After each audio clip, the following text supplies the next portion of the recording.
And we are live. Welcome, welcome, welcome. We are live. Welcome to another edition of Tuesday Talk. The importance of cultivating a Kemetic space. And as you can tell, one of us, or maybe both of us, are in New York City because you hear what's in the background. Welcome in, everyone. Welcome in.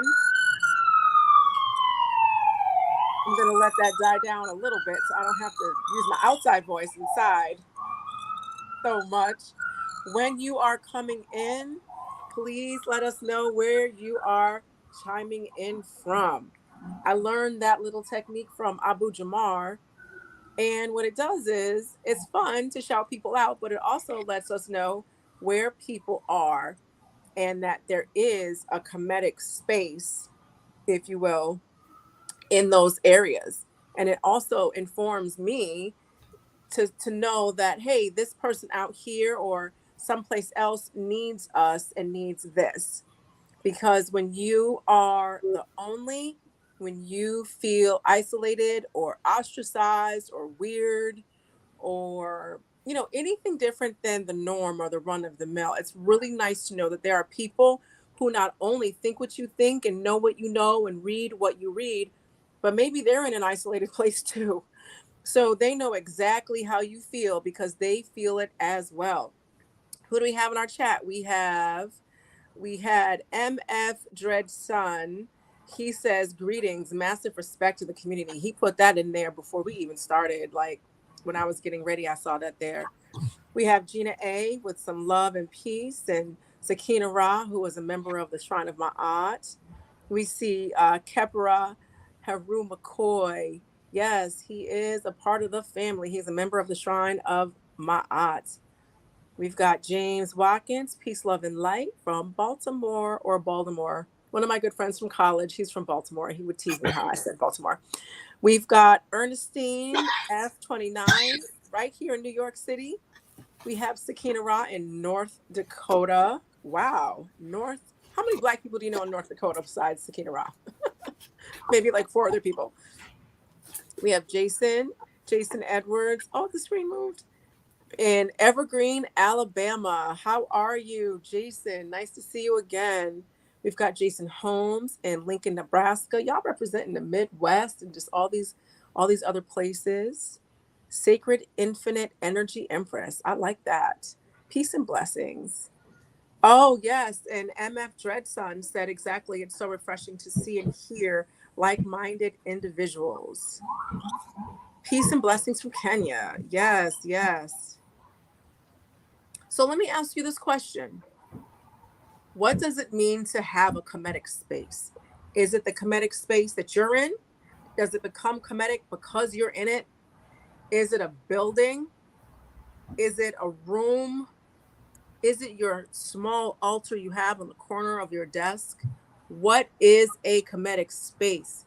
People, please put in the chat your definition of what a Kemetic space is. Please like and follow the Shrine of Ma'at, the Facebook page, the YouTube page. Please like and follow Yoga Girl Sai.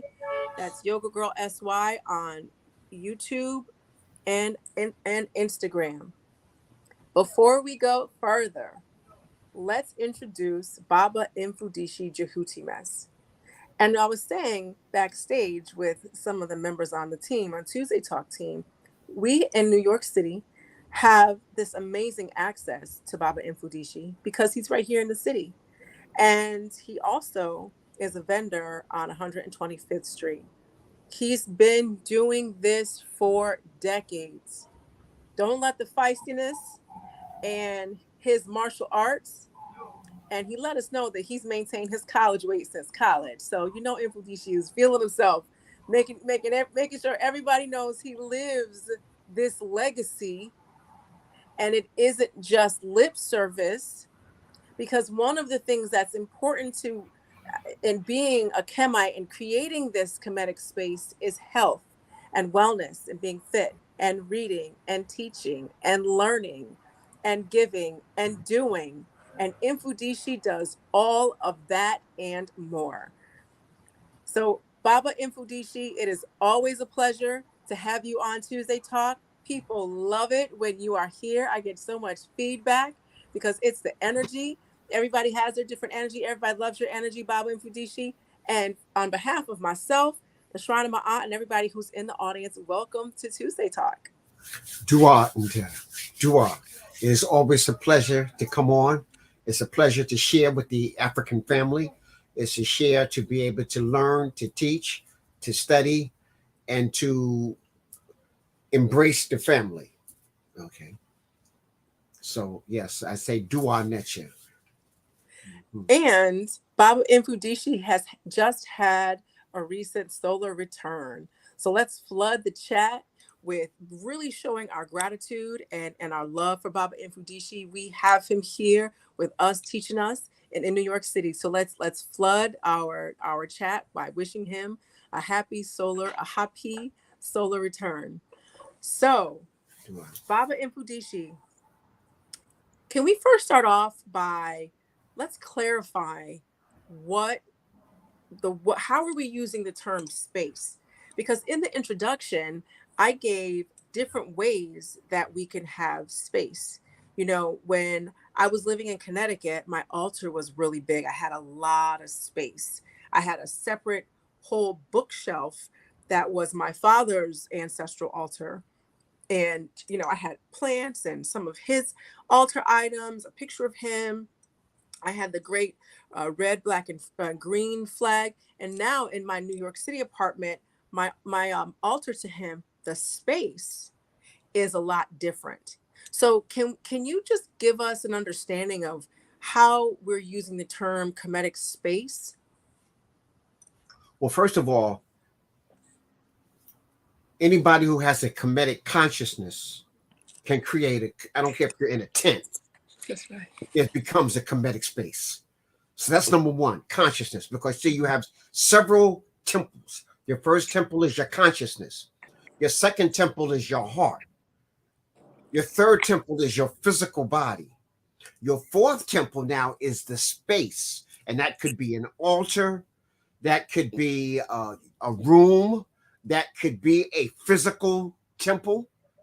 It could be just your home, your whole home. My whole home is part of my Kemetic space. Okay, so you see that. And then after the body, it's nature, the park, the forest, the That's right. wilderness, the mountains, the beach. All of that is part of a temple. So consciousness, heart, physical body, your abode, personal space, and then nature in itself. All of those encompass sacred temples. If you keep them clean, Mhm. if you keep them in a spiritual state, That's if right. you give homage to it, then it becomes a divine spiritual space. Whether you're walking through the forest, whether you're in your own home at a specific area, or you're designating the whole area, or importantly, is your body clean? Is your body conscious? Is your body amplifying ancient Kemet? And then is your heart there? And is your conscious there? So all of those signify a Kemetic space. Those are five sacred temples. Five sacred temples. And the reason why this one is first, the consciousness, is because think it here. This is called your temple, isn't it? It sure is. It's your temple because it's housing your consciousness. So that's not an accident that this is called your temple. Okay, your consciousness, and then your heart. That's the seat, almost like your intuition coming from the gut. Your intuition. That's your intuitive. And believe it or not, the heart temple is operating even before this one becomes alive, because the heart is beating. Only after 48 days does the pineal gland activate and you get a download of consciousness. So before that, the heart is directing. It's the maestro. Tan, tan, tan, tan, tan, tan. Lungs. Tan, tan. The heart is directing. And then the consciousness come over and say, okay, heart, you can relax, just beat. I got this. Just be. And then the consciousness take over. And then the body comes into existence. Okay. And now the body helps you appreciate the next two temples. That's your home, your shrine, your altar, where you connect the ancestors. So if you got a shrine or a temple or sacred space and you don't have space for the ancestors, then that's not a real temple. Okay. So you evoke the ancestors who set all of this up. That's you know. right. So at this point, I say, a Nejarak canoe, a Nook canoe, a Nejarak satet, a Nook satet, a Nejarak nuket, a Nook nuket, a Nejarak pata, a Nook pata, a Nejarak sekmet, a Nook sekmet, a Nejarak kunsu, Nefer Atum, a Nook Nefer Atum, a Nejarak Ra, a Nook Ra, a Nejarak Hetharu, a Nook Hetharu, a Nejarak Atum, a Nook Atum, a Nejarak Jehuti, a Nook Jehuti, a Nejarak Shishat, a Nook Shishat, a Nejarak Ma'at, a Nook Ma'at, a Nejarak Amin, a Nook Amin, a Nejarak Mut, a Nook Mut, a Nejarak Kunsu, a Nook Kunsu, a Nejarak Asar, a Nook Asar, a Nejarak Aset, a Nook Aset, a Nejarak Haru, a Nook Haru. Haru also represents higher consciousness. So that's where we're going with this, to develop higher consciousness, because we are the living image of the Creator, personified. Duante. Wow. Baba Mfundishi just created a Kemetic space, a virtual Kemetic space, because that Kemetic prayer was almost like a chant, and it's something that is used when, or could be used when you're doing breathing exercises. You get into the rhythm, you start feeling the vibration, you're able to control your breath once you really get into, knowing how to do that, and it creates a space.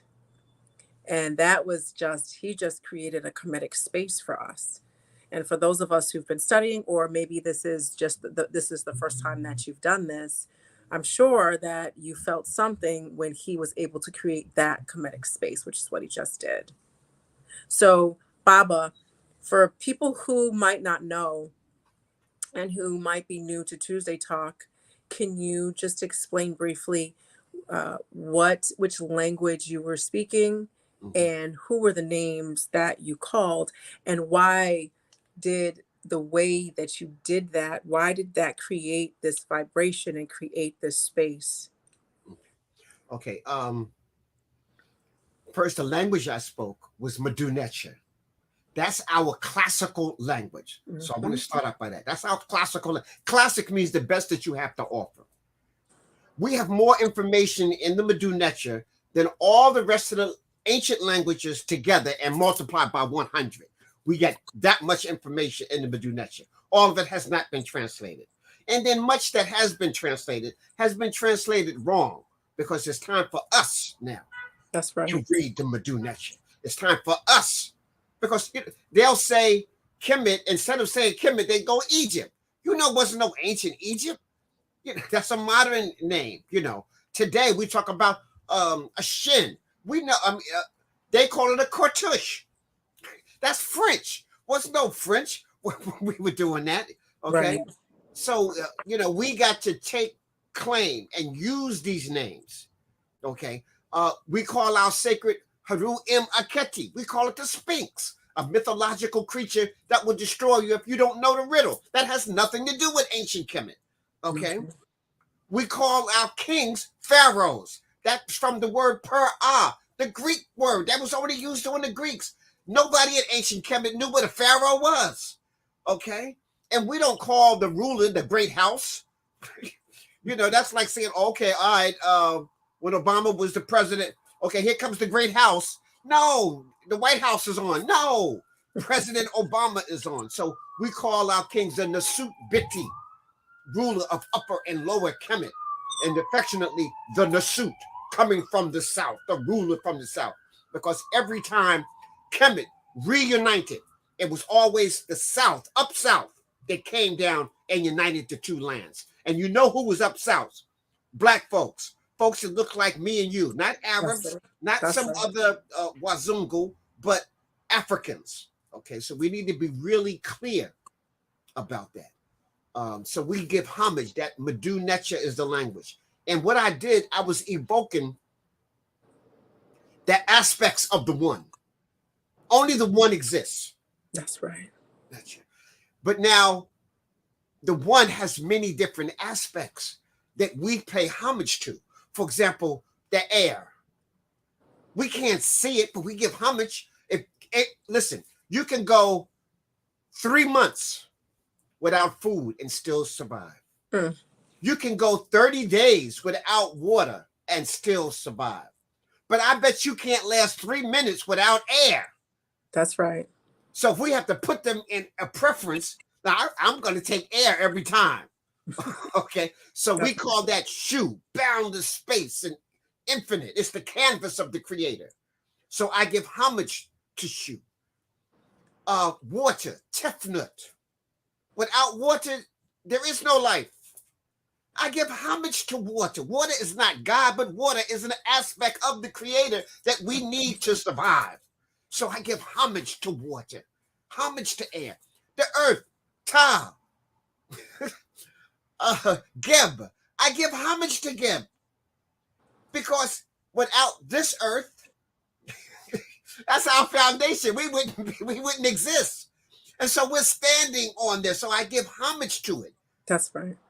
You know, let me just say this here. Even a flower, y'all. I'm a Kemetic spiritual scientist. So that's what a priest is, a spiritual scientist. So I need to break this down. Even when we look at the beauty of a flower, the Kemetic spiritual system teaches us to embrace all that made that beauty. So when I see the flower, I'm going, Dua Necha, Dua. Because I have to give praise to the water that came down. I have to give praise to the air. I have to give praise to Ra that signed on it. I have to give praise to the earth. I have to give praise to the minerals that allowed it to come out. All of that is encompassing the beauty of the flower. So I just can't go do our flower. No, do our lecture. Thank you, Creator, for allowing me to witness this aspect of myself. Mm-hmm. Okay, because you're a part of everything. Okay. And so we give homage to that. So I know we've been taught to isolate things. That's because that's the way the Wazungu do. Our enemy, he isolates. You got this department, and then you got that department. Right. The English department don't know what the math department's doing. The math department don't know what the science department's doing. And it's just a mess. No, in ancient Kemet, everything came together like that. Like the hand. Ma'at. Order. And so I was giving homage to the various ancestral images and spirits and giving homage to the forces that allow life to exist on behalf of the one. See, people get upset. Oh, you giving homage to the sun? Well, without the sun, y'all, that's all, folks. It's over. It's a wrap. You know, so I give homage to the sun. It's just like you give homage to your mother. I praise all women, but I give special praise to my mother because she allowed me to be here. So it's like the sun. I give praise to all the stars in the constellation, but I give special homage to the sun because that's like my mother, father. There's many moons, but I give homage to our moon, Ea, because it allows the tides. It controls the tides and the energy and the fluid on this planet in which I live. So I give special homage to that. So when we give those praises at the beginning, we're giving homage to the forces of nature that allow us to take part in a conscious aspect of the one. I hope that kind of explained it, with Seshat. So that's what I was doing. I was evoking the spirit, and I was inviting the ancestors in. You invite them in, and then some of the ancestors need to go back when you get finished. Okay, like I invite Set in. I know some of y'all scared of Set. No, you need to invite Set in. Set got your back. That's right. Set stands at the helm of the boat of Ra, and he's shoving his pitchfork, the spear, down a pep's throat. And he says, I do it every day, and I am the only one who can do it. So when you're confronting your enemies, you need Set with you. I invoke Set all the time. Come on, Set, we going to 125th Street. Get my back. So don't be scared to have Set on your altar. He might be there to ward off evil energies that want to come in and get you. Evil energies that want to influence you. Okay, so don't be afraid of Set. You just got to have your program together so Set don't take your mind. You want to use Set, not be Set. I like that. You want to use Set, not be Set. If this is the first time that you're hearing all of this, you can look at, and Mfundishi explained it to me like this. I have a book couple years. here too. Mm-hmm. If people, if you're not familiar, this is kind of like part of a Kemetic Bible. This is Spiritual Warriors Are Here, or Healers, and you can get this on Amazon.com, or you can go on my internet, infundisichihuchimas.net, and you can order it. But my chapter 2 dedicates to the Necharu. So I have like maybe over 70 Necharu that I go in and define, show you an image of it, and I defined it.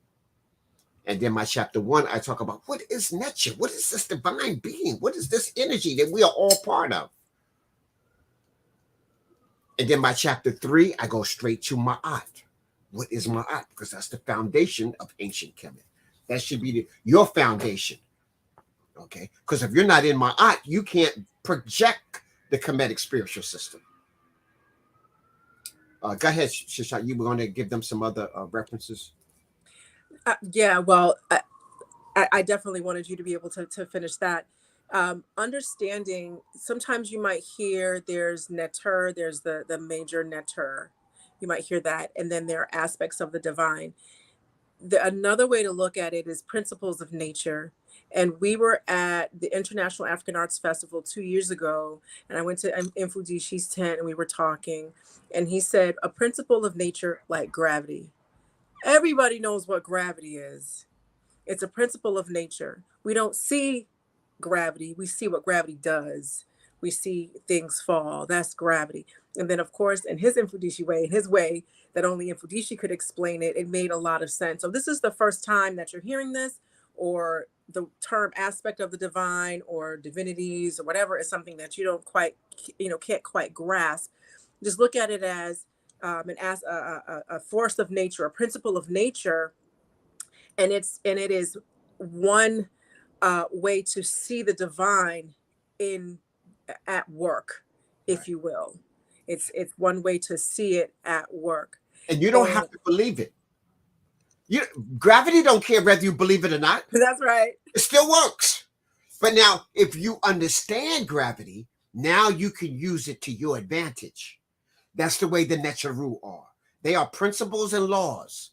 If you're ignorant of them, they still work. But if you acknowledge them and you have knowledge and wisdom of them, now you can use it to enhance your life. Right. Absolutely. So I hope that you guys kind of understand what the Necharu are. It is important to understand what the Necharu are, and also venerating the ancestors before we go into the conversation about creating a Kemetic space. Because who are you creating this Kemetic space for? Besides yourself, to be able to do your altar work or do your work, right? But then the question becomes, well, what work are you doing? What are you doing? Who are you connecting to? So, all of what we were discussing before might have seemed like it wasn't relevant to our topic, but it is, because the Kemetic space is for you to be able to connect to the ancestors. It's for you to be able to call upon and bring the aspects of the divine, or like I said earlier, those principles of nature that come, or principles of the divine that come into the space. Okay, so understanding the ancestors, understanding the aspects of the divine is something that you kind of have to grasp a little bit, even at a very basic level, before we go into what is a Kemetic space and working in a Kemetic space, and is a Kemetic space important. So we did just talk about the Neteru, and when you had that prayer that really kind of, I hope it worked for everyone, like how I felt it. Can you explain who our ancestors are? We talking about our ancestors who came over here through the Middle Passage, those of our ancestors who died in the Middle Passage? Are we talking about our great great grandmother? We talking about Malcolm X? What is an ancestor? Who are our ancestors? Okay, now this is might get a little deep for some people, but I need you to Mm-hmm. just bear with me. Is that the ancestors live through you? You are a culmination of all of the beings in a line going back to the beginning of time. I know that's kind of hard for you to grasp. I mean, since we've been here maybe 10 million years, you're connected to all of that. It's in your DNA. Your DNA has a download of all your ancestors. They are with you. So when you give homage to the ancestors, they're not out there somewhere. They exist inside of you. You are omnipowerful, way beyond your comprehension. And you don't even know it. Within you lies millions of years of ancestral image. Now, specifically, we give homage to those ancestors who created civilization. We give homage to those African ancestors that created mathematics, That's right. that created astrology and astronomy, who brought forth language, who brought forth the Medu Neter. We give homage to all those who set up the foundation of ancient Kemet, the greatest recognizable civilization that we have records of. Mm-hmm. We can talk about Lemuria and all these other places, but we don't have no records. That's just a theory. That's just a philosophy. That's just a concept. Kemet is real. That's right. We can go there. In fact, on April the 3rd, I'm taking another group to Kemet. And we're going to be there from April the 3rd to April the 15th. So if you go on my website, mfundishijehutimas.net, and you go to events, you will see that we have a trip combined with a beautiful brother Kareem, and we are sponsoring a 2-week trip to ancient Kemet. And Mm. the beauty of this, not only do we go to all the temples, not only do we cruise down the Nile, not only did we go to Sudan, to Abu Simbel, Mm. not only we go into all the museums, the Nubian Museum and Abu Aswan, as well as the Cairo Museum, we're going to cross across Kemet to the Red Sea. Mm. You're going to the Red Now, Sea. I've been to Wow. Kemet 32 times. Wow. Mm. It's going to be my 33rd trip. And you know, 33 is a magical number. That's a power number. So there's Mm-hmm. some special stuff here. So those who go with us this time, we're going to get some special stuff. So you'll spend your last 3 or 4 days on the Red Sea. That's amazing. You'll see how Kemet saw it, and you'll be able to go snorkeling. You'll see the coral reefs, the fish, and you'll be able to just chill, look across that to to ancient well, it's Arabia, but you can see across to Arabia. But it's just going to be a fantastic trip. So anyhow, this is going to be my 33rd trip to ancient Egypt. I was Dr. Yosef Ben Yaakimans. Affectionately, we call him Dr. Ben. I was his assistant for over 8 or 9 trips to ancient Kemet, Ethiopia, and Sudan. So I Mm. traveled with Dr. Ben. He was the one who taught me how to pull this stuff together, how to make sure We can read the Medunetia off the wall. We're just not going by a script. Right, I right. go into the temple, I start reading the glyphs right off the wall and show you why this temple was there. Show you who they were giving homage to. So you know how to give homage to them. So again, those specific ancestors. So when we start out, we talk about Asar, Aset. We're talking about these entities that set up civilization, the first kings, the queens. We give homage, like when we do libation, we give homage to all these aspects of our ancestors, all the way up to the unborn. Now, I know you say, well, wait a minute, Mfundishi, the unborn? How are they ancestors? I'm going to make a statement. Energy cannot be created or destroyed. It can only be transformed from one state to the other. So everything that is here has always been here. So your ancestors are still here, and they exist through you in a culmination, a continuation. And we give homage specifically to bloodlines and things of that nature. So, so there's many ways to do that. But again, when we doing the prayers, we bring it all the way up. Like when we do libation, we bring it all the way up to the ancestors, to your immediate mother, father, grandparents, all the way, and then it goes back to ancient Kemet. And we recognize that. We recognize the Africans who were lost in the Middle Passage. We recognize the Africans who were caught in the Maungamizi, coming out of Kemet. We recognize the Africans in Kemet. Okay, so again, it's a broad term when we say the ancestors, but we're specific.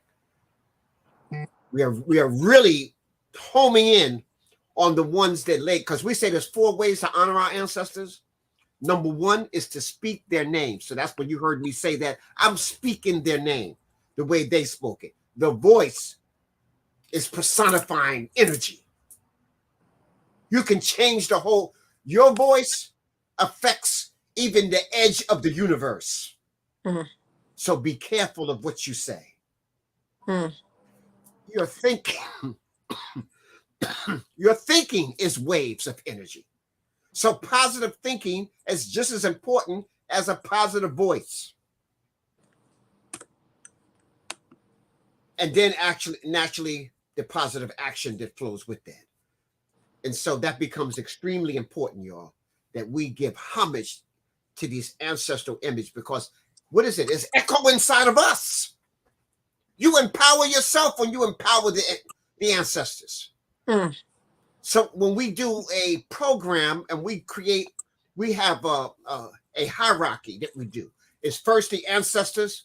Second is the esteemed elders, not just old folks, esteemed elders, people who've done the work for 30, 40, 50, 60, 70 years. Right. Okay. Those are esteemed, because we got some old fools. I mean, let's be real about it. Okay. So the esteemed elders who are connected to the ancestors. Okay. So that means they're doing the work of the ancestors and keeping us connected. Then from the esteemed elders, we have what we call the experts. And that's the experts in all of the various fields: expert mathematician, expert scientists, expert farmers, expert technicians, experts techie. We need all of these people.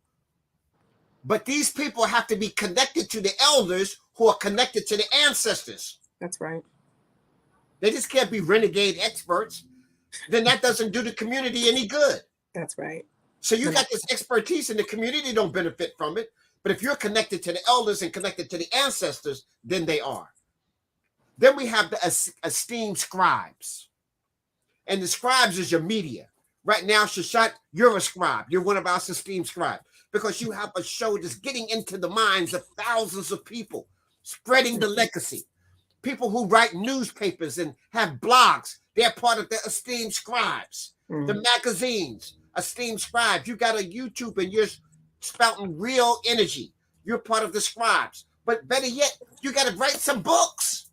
You got to put this down so that when your voice is no longer heard, they can still hear it through your works. I was so proud that when I finished this particular book, Asa Hilliard, one of my teachers, when he read my book and proofed it for me, he said, Mfundishi, 100 to 1,000 years from now, people will still be reading your book. Wow. So that was, I was like, okay, okay, I did my work. Okay, all right. But so you got to do that. You got to continue. You leave a legacy. Why do you think our ancestors etched in stone? They could have just wrote in the sand if they just wanted it for themselves. Right. Okay. That's You know, a they fact. could have just went on a chalkboard and wrote some stuff. No, they etched it into the building, into the stone. For us. For future generations. So the least you can do is take your ideas and put it in a book. Okay. So that becomes. And then last but not least, after you have the scribes connect you to the institutions. So the scribe connects the experts who are connected to the elders, who are connected to the ancestors, who are connected to the one, to your institutions, whether it's an educational institution like a school. So the school naturally needs to know the experts so that they can hire them or be part of them or use their works. And then you want the sacred temple that the students are in to be a divine space. Okay, so if your school has to be consummated as a divine space, not just a building. No, it's a divine space where higher consciousness and education is happening. Unfortunately, we have very few of those today. That's why we're in such bad shape. We're allowing our former enslaver to educate us. It's crazy. And then we use that as a badge of honor. Oh, yeah, Master gave me a good education. You know, Carter G. Woodson in 1931 wrote that our most educated in the Western world will be our new enslavers. Carter G. Woodson saw that in 1930. He saw it already. Well, he was absolutely on point with that. Baba, that was amazing. And there are some questions in the chat. Want to go back to Okay. MF Dread Son says, question, as a drummer, can I use my djembe as an altar? Put some photos of elders on it, some ways to make it an altar or rituals. Well, your drum shouldn't be the altar. Your drum should be part of your altar. We call the drum the nomo. The drum is a voice. The drum is a communication instrument. So just putting some cards and your crystals and all that on your drum, no, is limiting the energy of that drum. You can have your drum on the altar, or your drum right near the altar, or your drum part of the altar, but the drum itself shouldn't be the altar, because then we're limited what it's supposed to be doing. It's supposed to be a voice.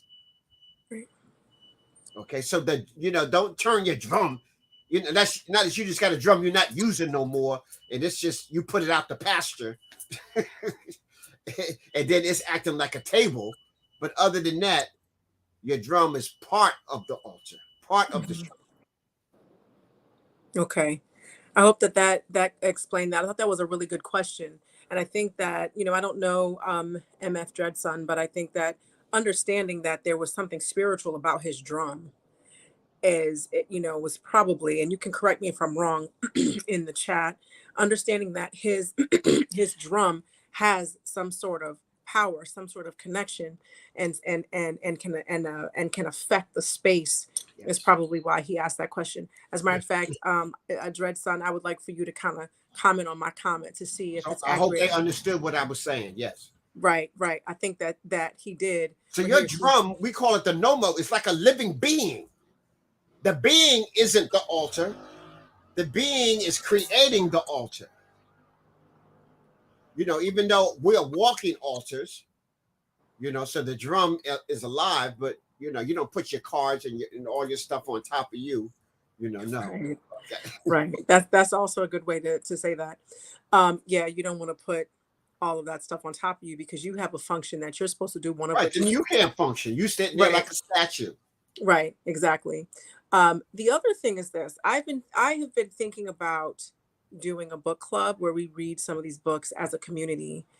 If because there are people in the chat who asked the name of the book, and we can, and can someone in one of the moderators, Lee Keprock, can you put the name of the book, of both of the books, in the chat, and I'll be able to pin it so that people can see the names of those books. If you're serious about wanting to read these two books, because there are two of them, and understanding what's in it, and really doing the work to do your best to understand it, then email me at Abut Seshat at shrineofmaat.org. And can one of my moderators please put my email address um, in the chat? Abut Seshat at shrineofmaat.org. And in the subject line, put book club from Tuesday Talk. All right. And if we get enough people and I speak to Baba, we can make something make sense. We can have a book club and discuss this, because let me tell you something. Yeah. When Mfundishi writes a book that gets incredible, esteemed responses and regard by the late Aisha Hillier, that's a book that you have to read, period. Okay. And he broke down some of the chapters that are in the book. So again, um, please let me know if you are interested in that, and we'll see what we can get going. Okay. Yeah, I've had several groups in the country use my book as a study guide, like a book club or study group. This is Mm-hmm. my latest, and I even wrote a study guide to this. So, Okay.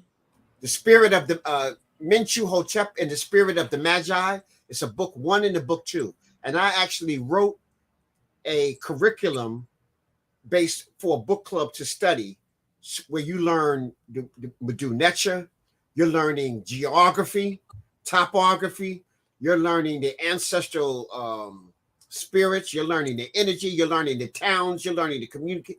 I do all of that in this book here, Spiritual Menchu Hotep, the Spirit of the Magi, book one and book two. So I actually have that. It's not published, but I have it. It'll be published this year. Okay, good. So he said it's going to be published this year, The 2023. books, the books are all available. Menchu Hotep and the Spirit. They can just order that from Amazon or from me. But the study guide is I wrote it already. It just needs to be published. That's all, and it'll be done. It'll be out in the spring. Okay, great. Awesome. So I'll the be study even guide. offering a class in it in the spring. Oh, which month? Do you know that already? Huh? Do you know which month? Yeah. It'll start at the middle of after April 15th. The classes will start because I'll be in Egypt from April 3rd to the 15th, and like April 20 something, the classes start. Okay. So that's also a good segue into my next question. Gina A said, where can she get information on the trip? Someone else wants to know how much it costs. Right. And so yeah, if you could just let them know how, like a website where they can get the information. Right. So they can go on mfundishijehutimus.net and then go inside of events and you'll see the trip. Also, my daughter created a page called Mfundishi Travels. Mfundishi Jehutimus Travels. It's a Facebook and an Instagram. And so all the questions about the trip, everything is on there. The itinerary, we already have the itinerary, is one of the best I've seen. We put together itinerary from all my 32 trips, the best that has it to offer. I put it in this itinerary. Like I said, 33 is magical. So we went all out. It's $3,999. So we've seen trips that cost that much for 1 week. This is 2 weeks. This is your flight. This is your airfare. This is 3 meals a day. We always usually offer 2, usually just breakfast and dinner. The only time you get 3 is on the cruise. We're offering 3 meals a day for the whole 2 weeks, plus your airfare, plus flying to Abu Simbel, plus the cruise down the Nile, plus your trip across Kemet to the Red Sea, and in a luxury 5-star hotel on the Red Sea for the last 2 or 3 days. So, and you're in all the way through. So it's less than $4,000. Please get your deposit in of $500, and then you got till March 21st to pay the balance. That sounds great. You're flying everywhere, and you're going to the Red Sea. So we have the website is up, infudishijehutimess.net. Right. So they just go to events. It is there. And also, again, my daughter, I say, created a page just for the trip, and it's called Mfundishi Travels with Mfundishi Jehutimas, or something like that. I can't put that up. I have to get my daughter to get the exact page. So you can get your daughter to do the exact page. You can also have her text it to me, and I'll text it to you. Okay. And then I'll update the flyer, and okay. It'll be there. Yeah, because we have to have it exact. We have to have it exact. Okay, so I have up here the website. We're going to get a different website probably towards the end of this, or maybe tonight. And I'm also going to put my email address right there if you're interested in doing the book club after the curriculum is out. And also, Mfundishi is going to be doing a class after April 15th. How long is and you'll be able to just go on infudishijehutimas.net to see how long it. How long is it? Oh, it's usually the class is 13 weeks. Oh, okay. So we're going to do one book for 13 weeks? Yeah, because what happens is 10 chapters. Oh, okay. Okay. So we do a chapter a week, and then you sum it all up. Okay. And that way you get a chance to read it, highlight it, because some of my own initiates, they read the book. And so then I began to ask him a couple of questions. I says, well, who was it? Oh, he said, you want us to know the characters? I said, do you remember the temples? You want us to remember the temples? Everything is live. Let me just tell you, this book, for example, on Mentuhotep is the founder of the second golden age. He united Upper and Lower Kemet together for the second golden age, which is called the classical period. So now everybody in the book is real. His wives, his sister, his mother, his parents, his grandparents, his vizier. I took the real names from the Medu Neter and gave them personalities and created the story. Like I had all the sound bites, all the bullets. So all I had to do was now bring it alive. Okay. So I received 2021, 2022, the best historic novel in this class. So it's a historical novel. A novel, but it's a historical novel based upon a real person. Based upon the facts of a real person. Right. So we want to make sure that we know that. So when you're studying all the places, we have a map. We've created a new map. It's probably the most powerful map on the planet and dealing with ancient Kemet. We put all of the Kemetic names from 5,000 years ago up to the time of the Greeks. We got the original where all the temples were. We got the rulers and their perspective of where they're from. And we got trade routes and everything on this map. So we sell that map also on my website. It's $150. It's a teaching wall. It's a wall map. So it's like, it's large. You put it up on your wall. So we download, when we're even doing the study, we download that little map to you so that you can get, the real names. So I remember after we talked about the Medu Neter, how powerful it was. So if you're calling Abut Seshat Luxor, you just missed all the power. Right. You just missed all the Abu instead of Aswan. No, you Abu means the energy is just like an elephant, and you just call it Aswan, which is some Arabic word that don't have nothing to do with any of that. So we give you the correct names. We break down all 42 of the districts of ancient Kemet. That's the map. So that's being talked about in my book.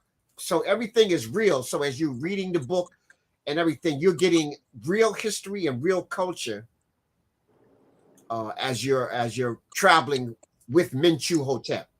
And Menchu Hotep is going through an initiation. So when you read the book, you're going through an initiation. Right. You're going to say, oh, snap, I need this in my life.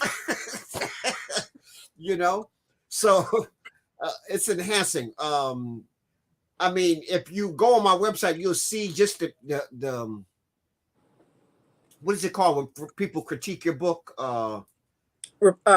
Reviews. Yeah, you'll see the reviews of the book of people who've read the book.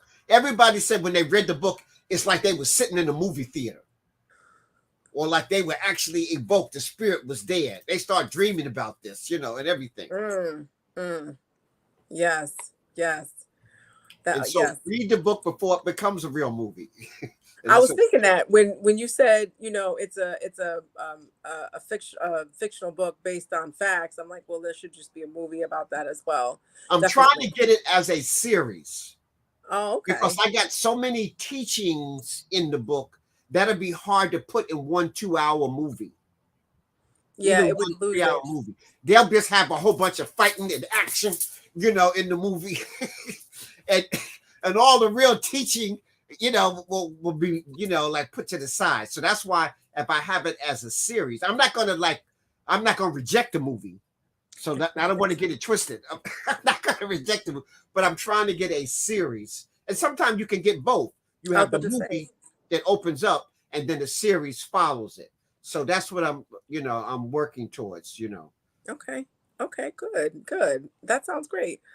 That sounds like that's going to be a nice, enjoyable, entertaining, easy to grasp way to get very powerful, factual, African information on our greatness from many levels, including academia, the sciences, martial arts. I know that's in there. Medu Neter, I know that's in there. Our Neteru, all of it. So I'm looking forward to that. He And even does a prayer in there where he says every king's name from Narmer up into him. wow. So I give you a list of every king's name. It appears several times in there when he's doing a specific libation. He evokes the spirit of his ancestors, so he has to say the name of every king that came before him. Wow. I'm excited for this movie. If of course, I'm sure my invitation to be one of the starring women in the movie is already in the email, and I look forward to to reading that, being a part of it. I would love to be a part of it. Just shameless plug for myself. Anywho, so what I'm gonna do is bring Jason on and see if we are able to get to these some videos that we have. This is Sen Jason. He is a member of the Shrine of Ma'at, and we have some videos that we'd like to share. Let's see if that works. All right, I'm gonna give this a try. Ankh everybody. Ankh Ma'at. Okay, can you see that? Oh, hold on. All right, we're gonna present and share screen.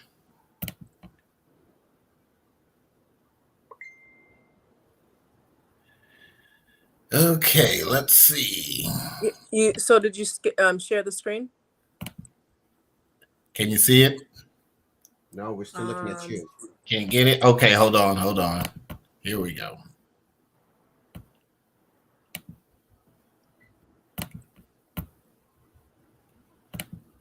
Harun Tahuti Pata Umika says, Ankh and Jason. Ankh Ma'at sent you, Hootie. He's excited to see you on Tuesday Talk. You can tell by the comment. Let's see. I don't know, Abut. Let's see. Share screen. Let's see. Okay, it's asking me video file or slides, but you don't see it. Let me see. I don't. Oh. If we don't see it. Let me try this. Let's see. Nope, that's not gonna work. What were you just trying? I'm sorry, guys, with our technical difficulties. Well, it's asking me to share screen, and let's see. So I'm gonna. Oh, hold on. I got it. I think I got it.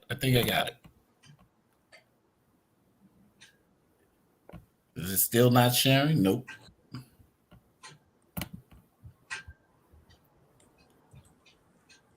It's not sharing.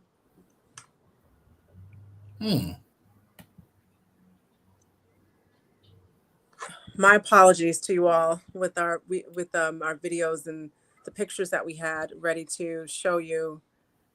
It's showing me on my end that it should be sharing. What do you see? Well, on the StreamYard it says I'm sharing, but it's not coming up on the screen that we're getting. Is just still you. Yeah, it's just still you. Let's see. Let me see here.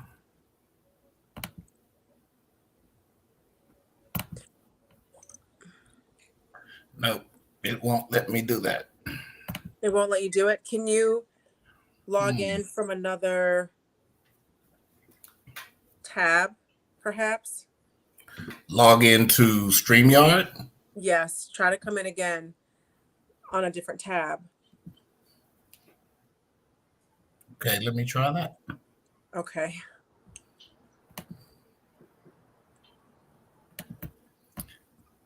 Sorry about my computer illiteracy, people. That's quite all right. I mean, I should be able to have figured this out. I thought that I had, and clearly I have not. So my apologies, you all. So just to give you kind of a heads up of what it is, Baba, would you like to kind of explain the space that we're trying to access here? Well, yes, it's the Genesis Museum of Black Culture. Jason, you're gonna have to mute one of them. You're gonna have to mute one of them. When you're gonna have to mute it from your computer. I got you. On the keyboard. Okay. But whatever you did, do it again, and then just mute the. Okay. Yep. Try it again.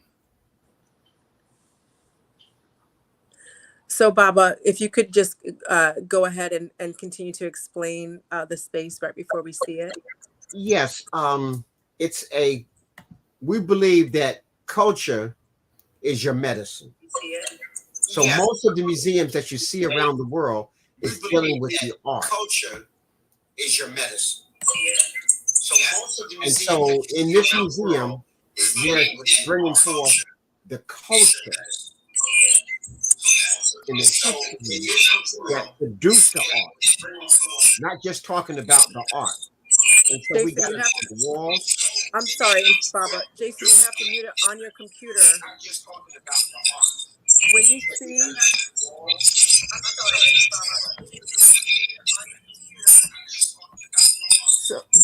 So Jason, when you come in. Okay, go ahead, Abut. I'm sorry. Guys, these videos are so important. That's why I feel lightly humiliated a little bit that I can't figure this out after 3 years. I've never had this kind of debacle. but the videos that we took are so important for you to see this. It is very important for you to see this because this is a Kemetic space. It's a physical building that has such beautiful Kemetic imageries and mini statuettes of varying sizes. I was in there and you can feel the energy in there. So I'm just gonna have mud on my face while we figure this out because it's important. So Jason, Yeah, here's what it when is. you hold on before you do it, on your computer at the top row, there's your volume. You can mute it, you can raise the volume and you can lower the volume. You need to lower your volume. Are you doing this on the same computer or a different computer or a different device? A different device. Okay, so on your device where you are right now, you have to mute yourself from the computer. And then when you bring on that second device, we'll be able to see and hear the video because all the videos have volume. So you'll be able to we need to hear the volume on that second device. So mute yourself. Do you see how at the top you'll see like you'll see a bell with a line through it?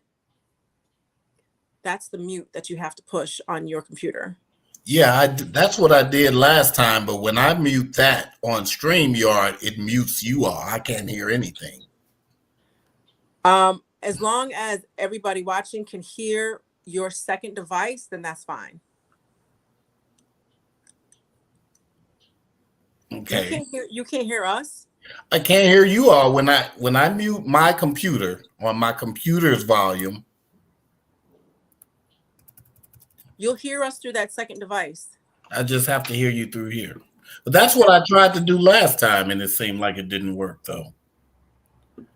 Let me try it again. Let me mute here. Are so important. Let's mute here.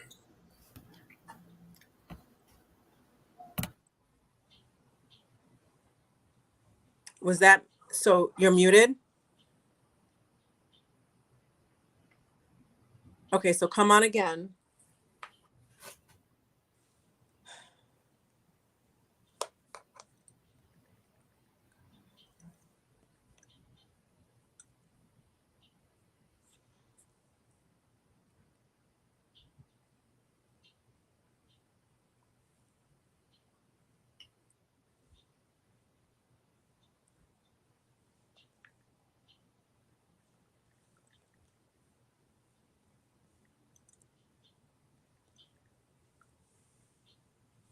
All right, let's try it.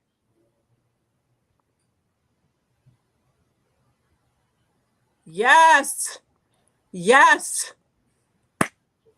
Where is it? Hold on. Yes. Yes. Yes. Yes. Okay. If you can hear, okay, so Jason, go to the next screen.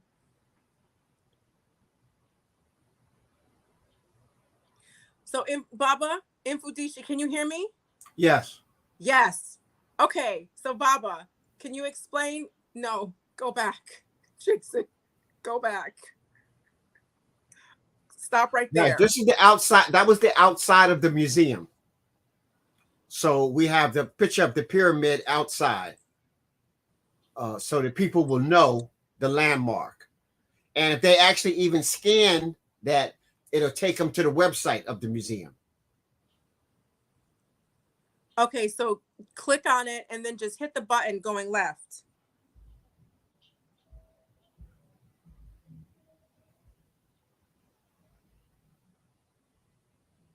Okay, keep going. Go to the next one. Yes, yes. Can you turn the volume up so we can hear it? Black culture.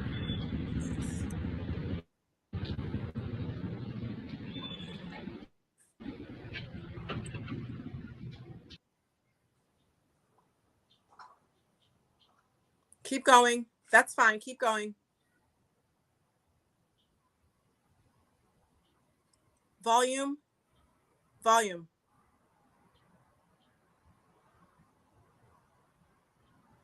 Well, we're walking through the lobby, and I'm explaining the things in the wall. And you can see that's Asar with Nebuchadnezzar and Aset to his back in the double halls of Ma'at. So this is the image as you walk through the hallway in the museum.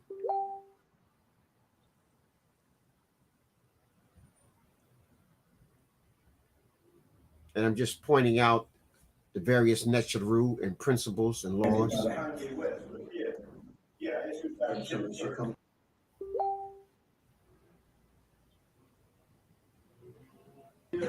Okay, again, we want the ambiance of coming into an actual temple of ancient Kemetic. So here you see on the wall to the side, you see the Asar, Aset, Nebuchadnezzar, and this is in the throne room and the duat. Okay, again, we want the ambiance of coming into an actual temple of ancient Kemetic. So here you see on the wall to the side, you see the Asar, Aset, Nebuchadnezzar, and this is in the throne room and the duat. So you need to go to the next one. Okay, again, it's planned over and over again. You got to go to the next one. Coming into an actual temple.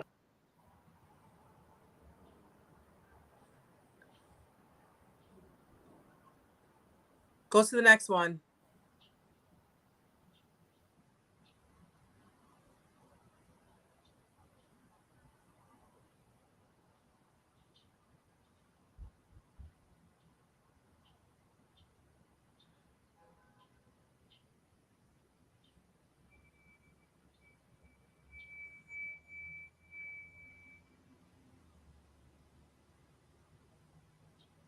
Go to the next one. Go to the next one. What happened?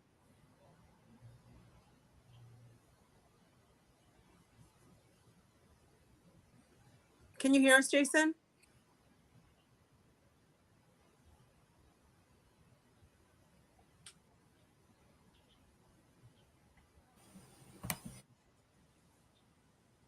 You're muted still. You're still muted.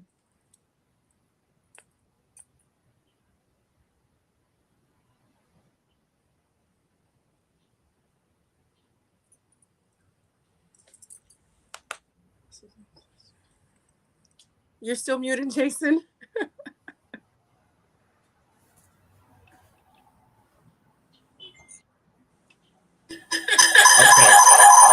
Oh no. Can you hear me? I can hear you. So okay, it had two different screens sharing. Oh, it did? So let me try it again here and see if it'll work with just the one this time. Okay, and once it plays down, then you just advance to the next one. Okay. It wouldn't let me. It kept over and over again. And you want to hit the arrow to the right. Okay. It'll bring you to the next slide. And then I want you to look here. If I do this, that means just move to the next one. Okay. Okay. All right. Okay. Let's see if it'll work this time. It worked. It's just gonna be better next time. This time right now.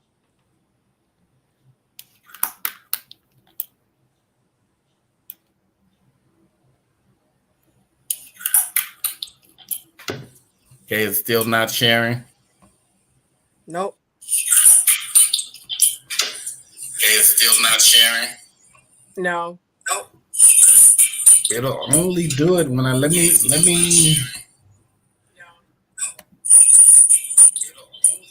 Whatever you did before, you want to do it again. Okay. Right. Okay, I'll have to open another StreamYard then, so I'll mute this one.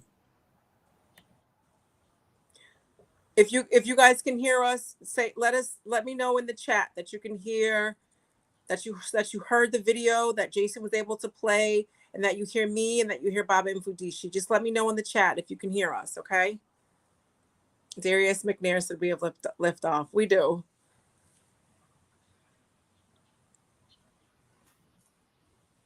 While we're waiting for that, we have a question. Did the physical temples have numerological significance in their dimensions?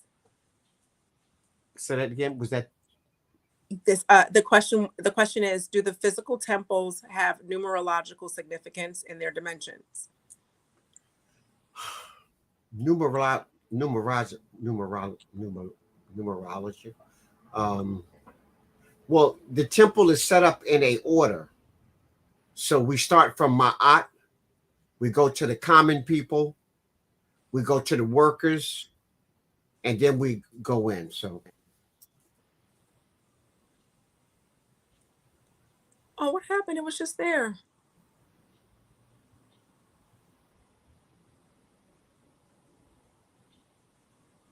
Okay, Cheryl said that. Senate Cheryl said she can hear all of us.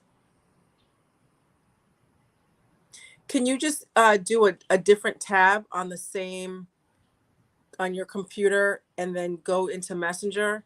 So Dr. LaRoche said click share screen, then click Windows, then choose the screen with the video. I put his instructions up.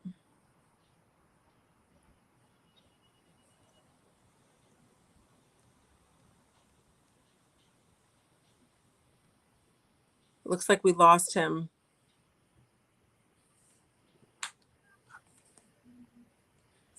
I think he might be trying to come back. We'll see.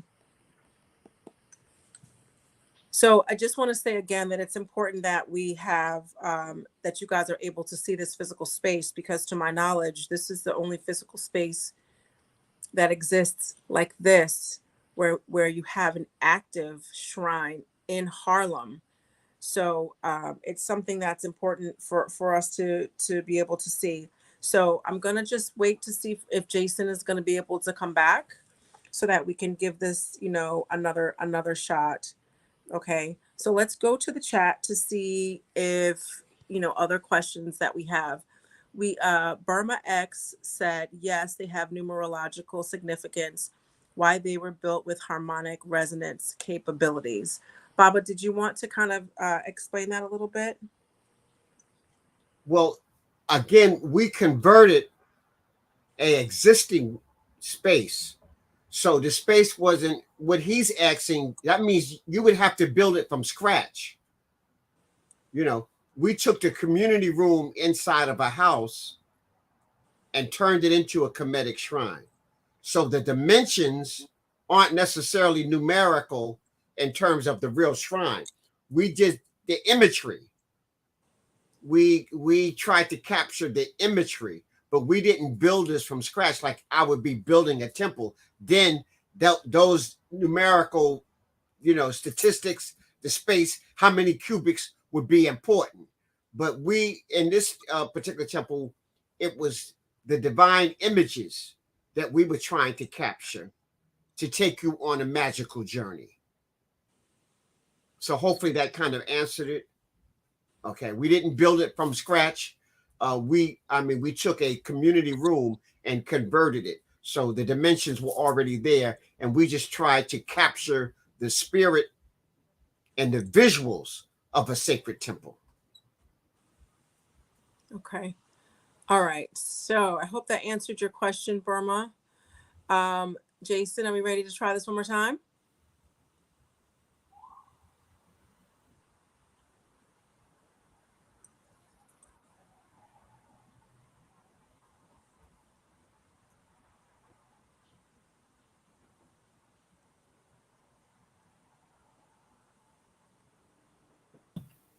Yeah, let's try it again. Can you hear me? We can hear you. Whatever you did, just do it again. You can't hear me. We can hear you. Can you hear me? We can hear you. Okay, I'm gonna try it again here. But it'll only let me do it, I see, if I open two stream yards. Oh, okay. So let's see.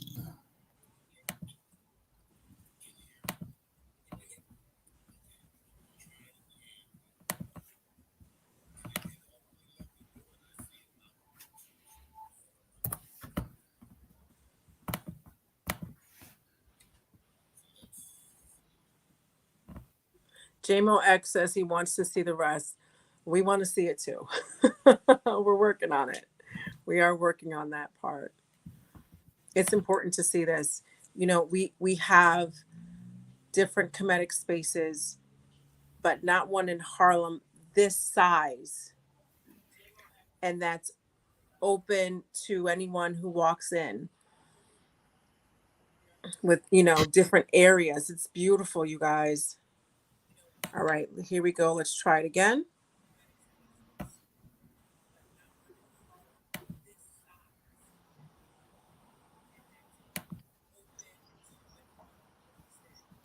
We have Dr. LaRoche's instructions up here.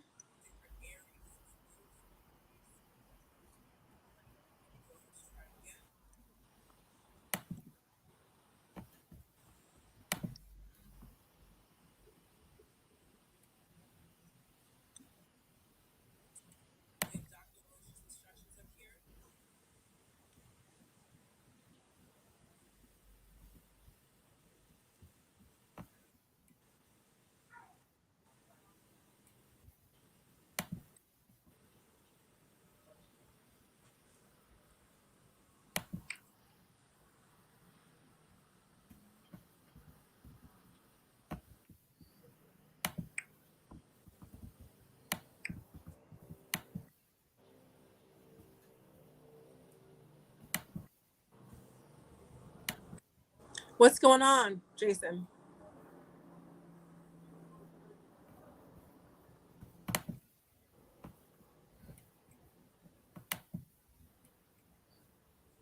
Jason, can you hear me? Yes, I can hear you. So what's going on?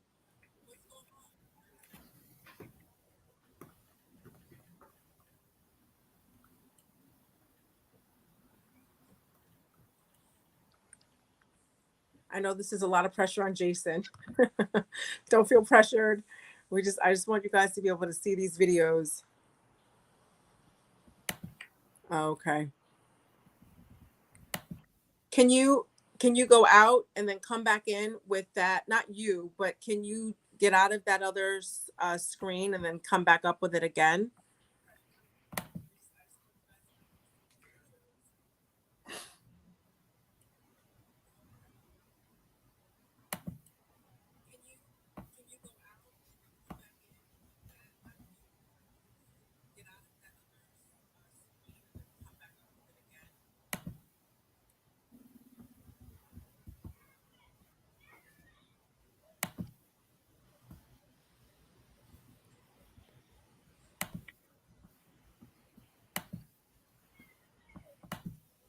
Abut, is this up on your Facebook? Can people who are listening go and look at it? It's in my messenger. Oh. I just tried to copy and paste it and put it in the chat. What I'm gonna do, guys, first off, let me just say that Jason, thank you for really trying to make this happen. I really appreciate it. I'm gonna put you backstage for a second. Here's what I'm gonna do. It's really important to see these videos and to see these pictures. We took them about over a month ago at this point. I don't remember. Almost, yeah, over close to 2 months ago, because we had prepared for this from the beginning of December. And it just, trust me, we tried to get these videos to be seen and run through Tuesday Talk. So I apologize that it just didn't happen.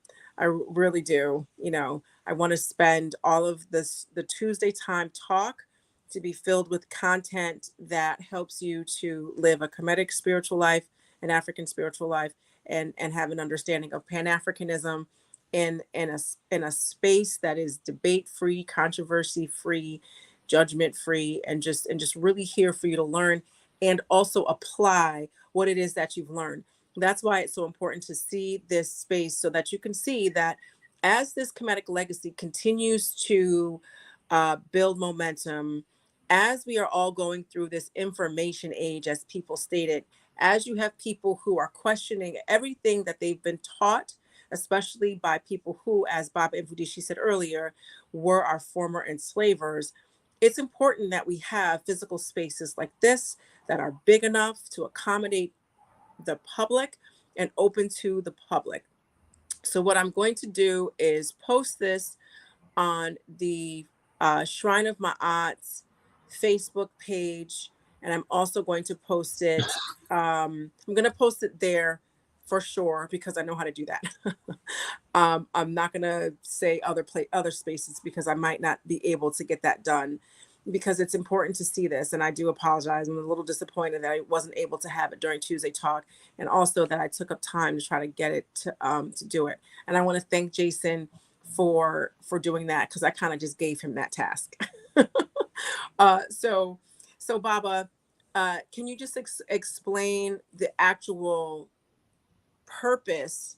We saw a picture, we saw one of the videos. Now let's kind of pan out a little bit and give us an understanding of the function of the space, of the Kemetic space. We can kind of tie everything in. We learn about our ancestors and why it's important to venerate our ancestors. Right. You gave us an understanding of the Neteru and what they are, and now can you explain to us why the function of this space and how it ties in the veneration of the ancestors as well as the Neteru? Okay, well, first of all, people need to be able to see what the ancestors look like. So that was important. So the imagery here, I teach symptomatic thought versus symbolic thought. Symbolic thought is just imagery, and you don't know why it's that. Only somebody told you. You didn't experience it, you didn't feel it, and you can't prove it. Symptomatically, I can prove it. It's tangible. I can touch it. It's energy. It's spiritual, and it is based upon my art. It's something that I experienced. Like, watch this here. When you were little, your parents might have said, "Fire, hot, don't touch," but you had to go touch it anyway. Right. Ah, okay, hot. Now that's symptomatic thinking. Now no one needs to tell you about fire anymore. You know fire is hot and you shouldn't be touching it. So symptomatically, now I know what they were trying to tell me symbolically. Symbolically, they could have just been lying to me. Let me just give you a perfect example. When my children were small, on the way to my center, we would stop at the bakery. And I would say, okay, you get anything you want. I'm going to get what I want because I want to eat mine and you eat yours. I don't want you eating mine, okay? I'm getting ready to buy some zucchini bread. Y'all, you know y'all don't like zucchini. Zucchini is nasty. So leave my stuff alone. Now you get whatever you want. And they would get whatever they want and everything. And then we would go, they eat their stuff up and they look and just my zucchini bread is left. And they go, so for about 2 years, they never mess with my zucchini bread because every once in a while I would try to feed them some real zucchini just to make sure that they thought zucchini was nasty. So one day my daughter looked at my son and says, you know, Daddy enjoying this too much. I think we need to try it. So my son goes, okay, Zawena, you try it first. So Zawena tears off a little piece of the zucchini bread and puts it in her mouth. And she goes, Hassan, Daddy been lying. This is good. And they tore my zucchini bread up. Okay. From then on, no matter what I had, they wanted some. If I said this is spinach, someone said, we don't care. We want some. We want some. So symptomatically, symbolically, I had created an illusion that zucchini bread wasn't good. It was like eating raw zucchini. And so for 2 years, I had harmony.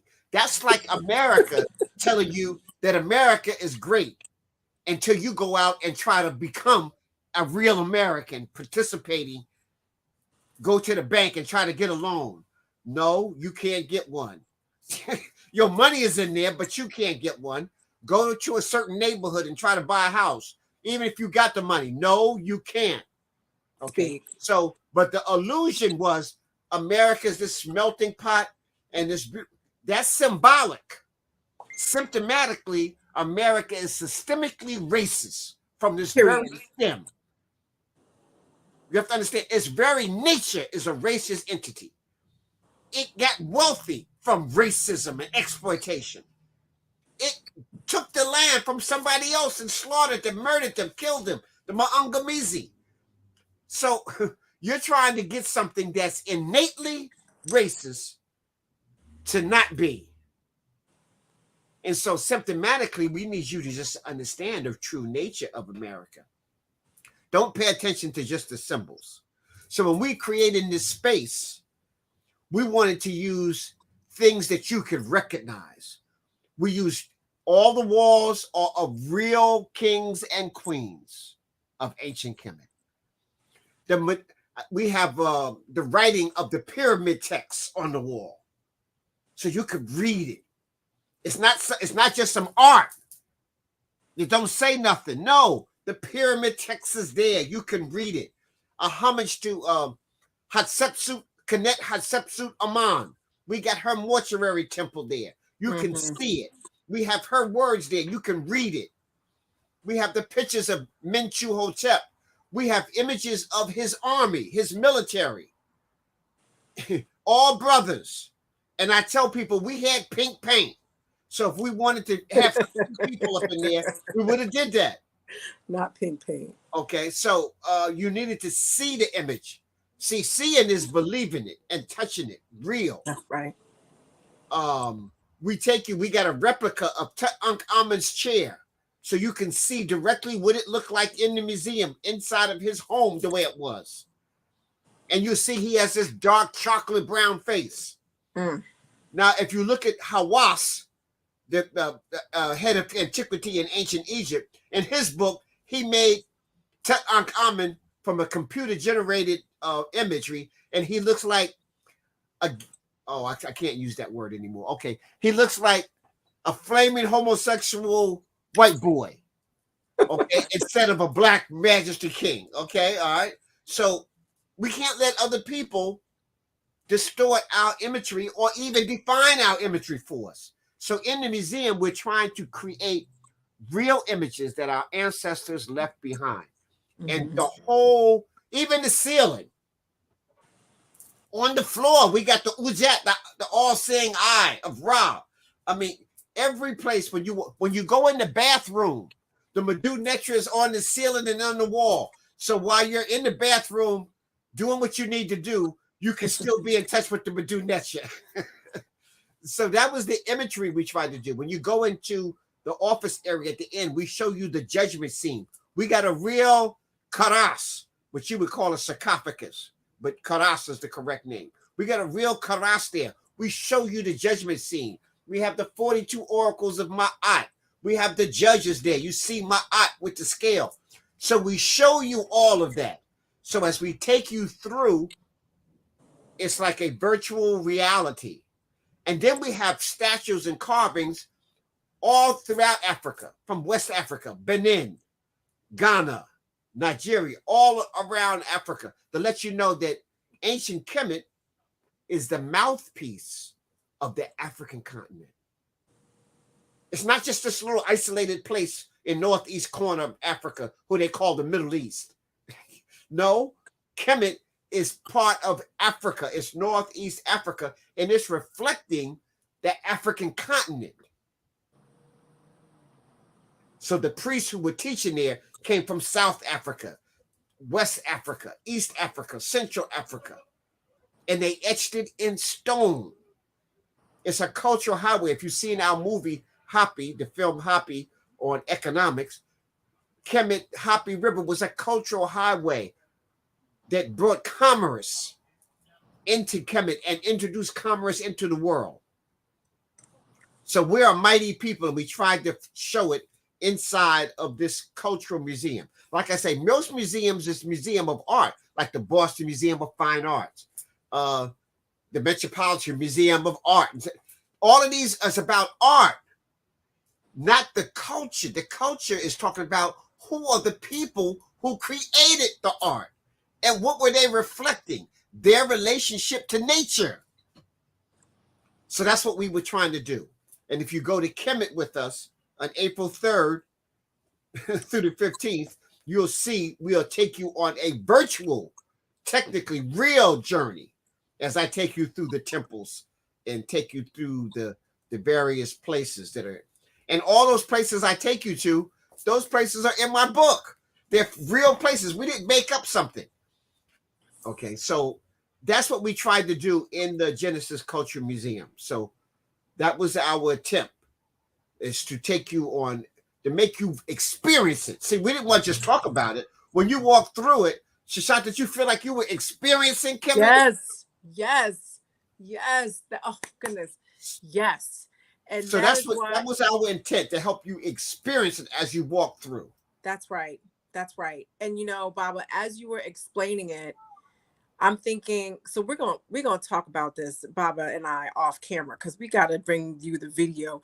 I'm thinking I could go back and we can like live stream it, and you can talk about it on a live stream, and for 15 minutes, however long it takes to do that. That's just what I was thinking off the top of my head, because I really think that people need to see it and experience it as I did, because as I walked through it, Baba was explaining it.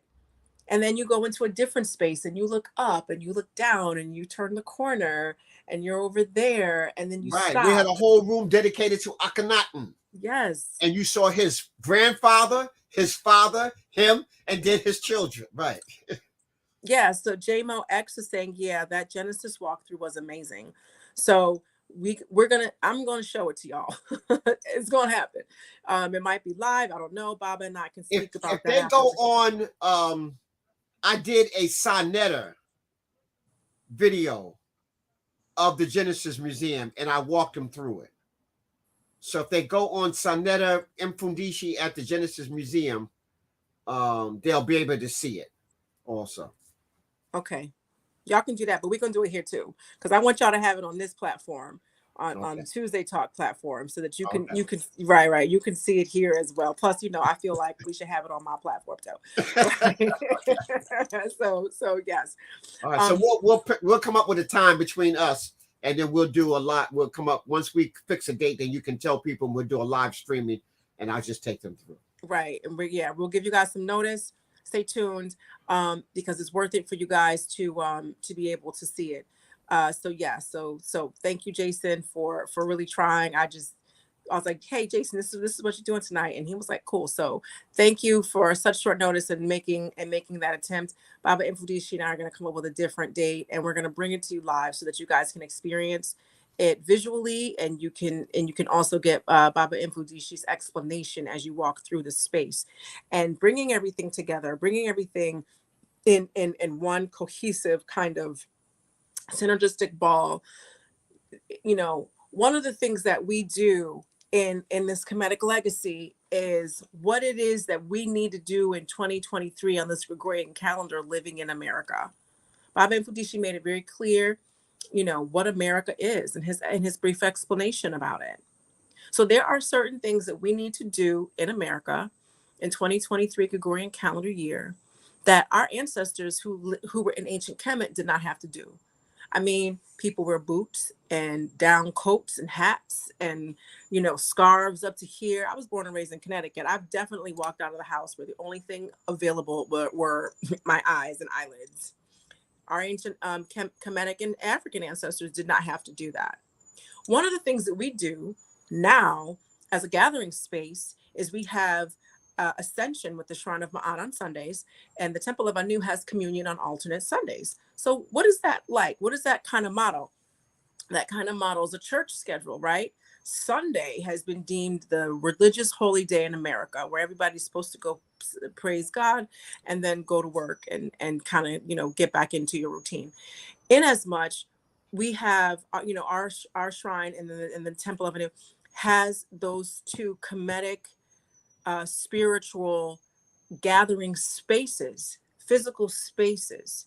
Okay, there is a physical space in the Shrine of Ma'at. It's a small, narrow space with lots of love, but it's still a physical space.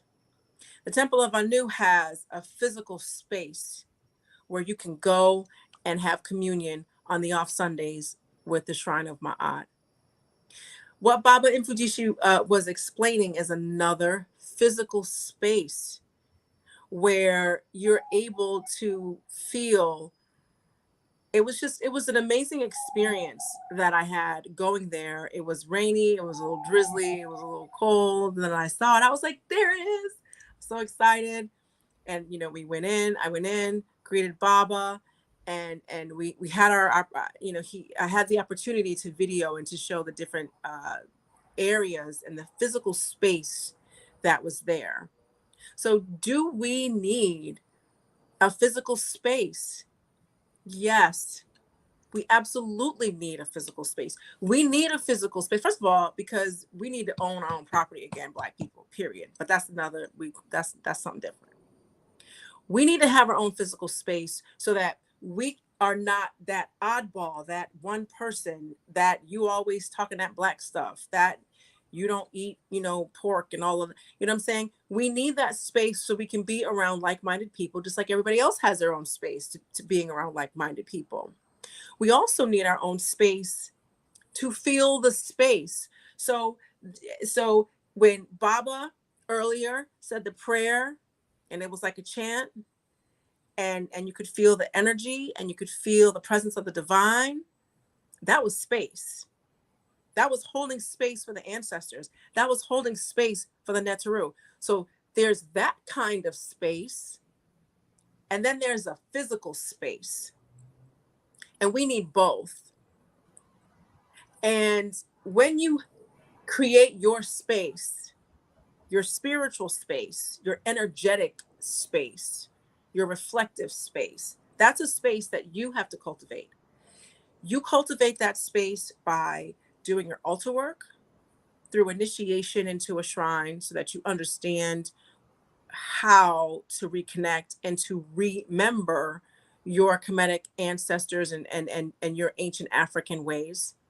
Okay, this part right here, this is the space that you create. This is your work that I'm talking about right here. This is your own personal work that I'm talking about. It comes from reading and understanding. And just like what Baba said, just don't read it like I'm reading a book by the pool, chilling. I'm retaining nothing. But then I get to say, oh, I read that book. No, read it to know it, not just for yourself, but so that you're able to explain it to someone else. Okay. So remember, Tuesday Talk is a space for you to learn and then apply. It's not just learn and be like, oh, that was great. No, learn and apply. So you're getting initiated, understanding the Neteru. Let me back up. You're getting initiated. That's the education part, so that you can practice your spirituality. You're getting initiated so that as you go through a Kepra process of change and growth, you're able to apply altar work. You are able to apply fasting. You are able to apply understanding nutrition and how you can heal your body. You're able to learn and apply how you meditate, so you can activate your third eye. This stuff, people, this stuff is real. People think this stuff is made up. It's not. Okay. So you have to cultivate your own space while you are able to find a physical space. So do we need Kemetic spaces? Yes. Please understand there are a couple of layers of Kemetic space. It's the space you create, and it's the physical space where you go and congregate with other people who are like-minded. Okay. Right. Very close by, I have my Neteru altar, and I have my father's ancestral altar. My father's ancestral altar is always near when I'm doing my work, when I'm reading, when I'm studying, when I'm doing the opening of the way. You know what I'm saying? When I'm reading over the 42, my father is close by, because I'm venerating that ancestor who is my father. I'm appreciative of the fact that, he had a Kemetic practice that, was special to him. Okay. One of the Ankhs that I wear is his Ankh. So I've created a space for my father in a physical space. So please understand that you have to do your own work. And when you do all of these things, it becomes second nature. It becomes who you are. Then you are able to reconnect to your own true blue nature. Okay. I hope that kind of all of that made some sense. for the moderators, Baba, can you give your website again for the trip so that they can reach out and contact you? I'm going to read some of this, some of the comments in the chat.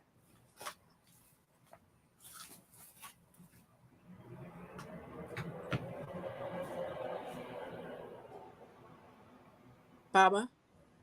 Jehuti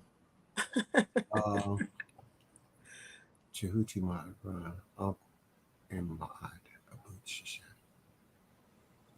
No, Baba, can you give us your website so one of the moderators can put it in the chat? Okay. Yes. MfundishiJehutimas.net. Okay. Me to type it in the chat. One of the moderators, will you please type mfundishiJehutimas.net? It was up before. Jehuti Ma'at says, Ankh Ma'at, Master Teacher Mfundishi. Okay, I'm going through the questions. Atan Amun Ra, who is a member of the shrine, Ankh Ma'at abet. E.M. Hetep, esteemed elder, yes. Chris Key says that I saw it on Sonnetter. It was awesome. Yes, yes. Jason, you do not need to apologize. I threw you in to do something difficult. Thank you for doing it. Oh, thank you. This is to Jehuti Ma'at Ra, peace, sacred, infinite energy, Empress Sakina Ra. Are there any other questions, guys? I see a lot of gratitude. I see a lot of love and a lot of thanks and support.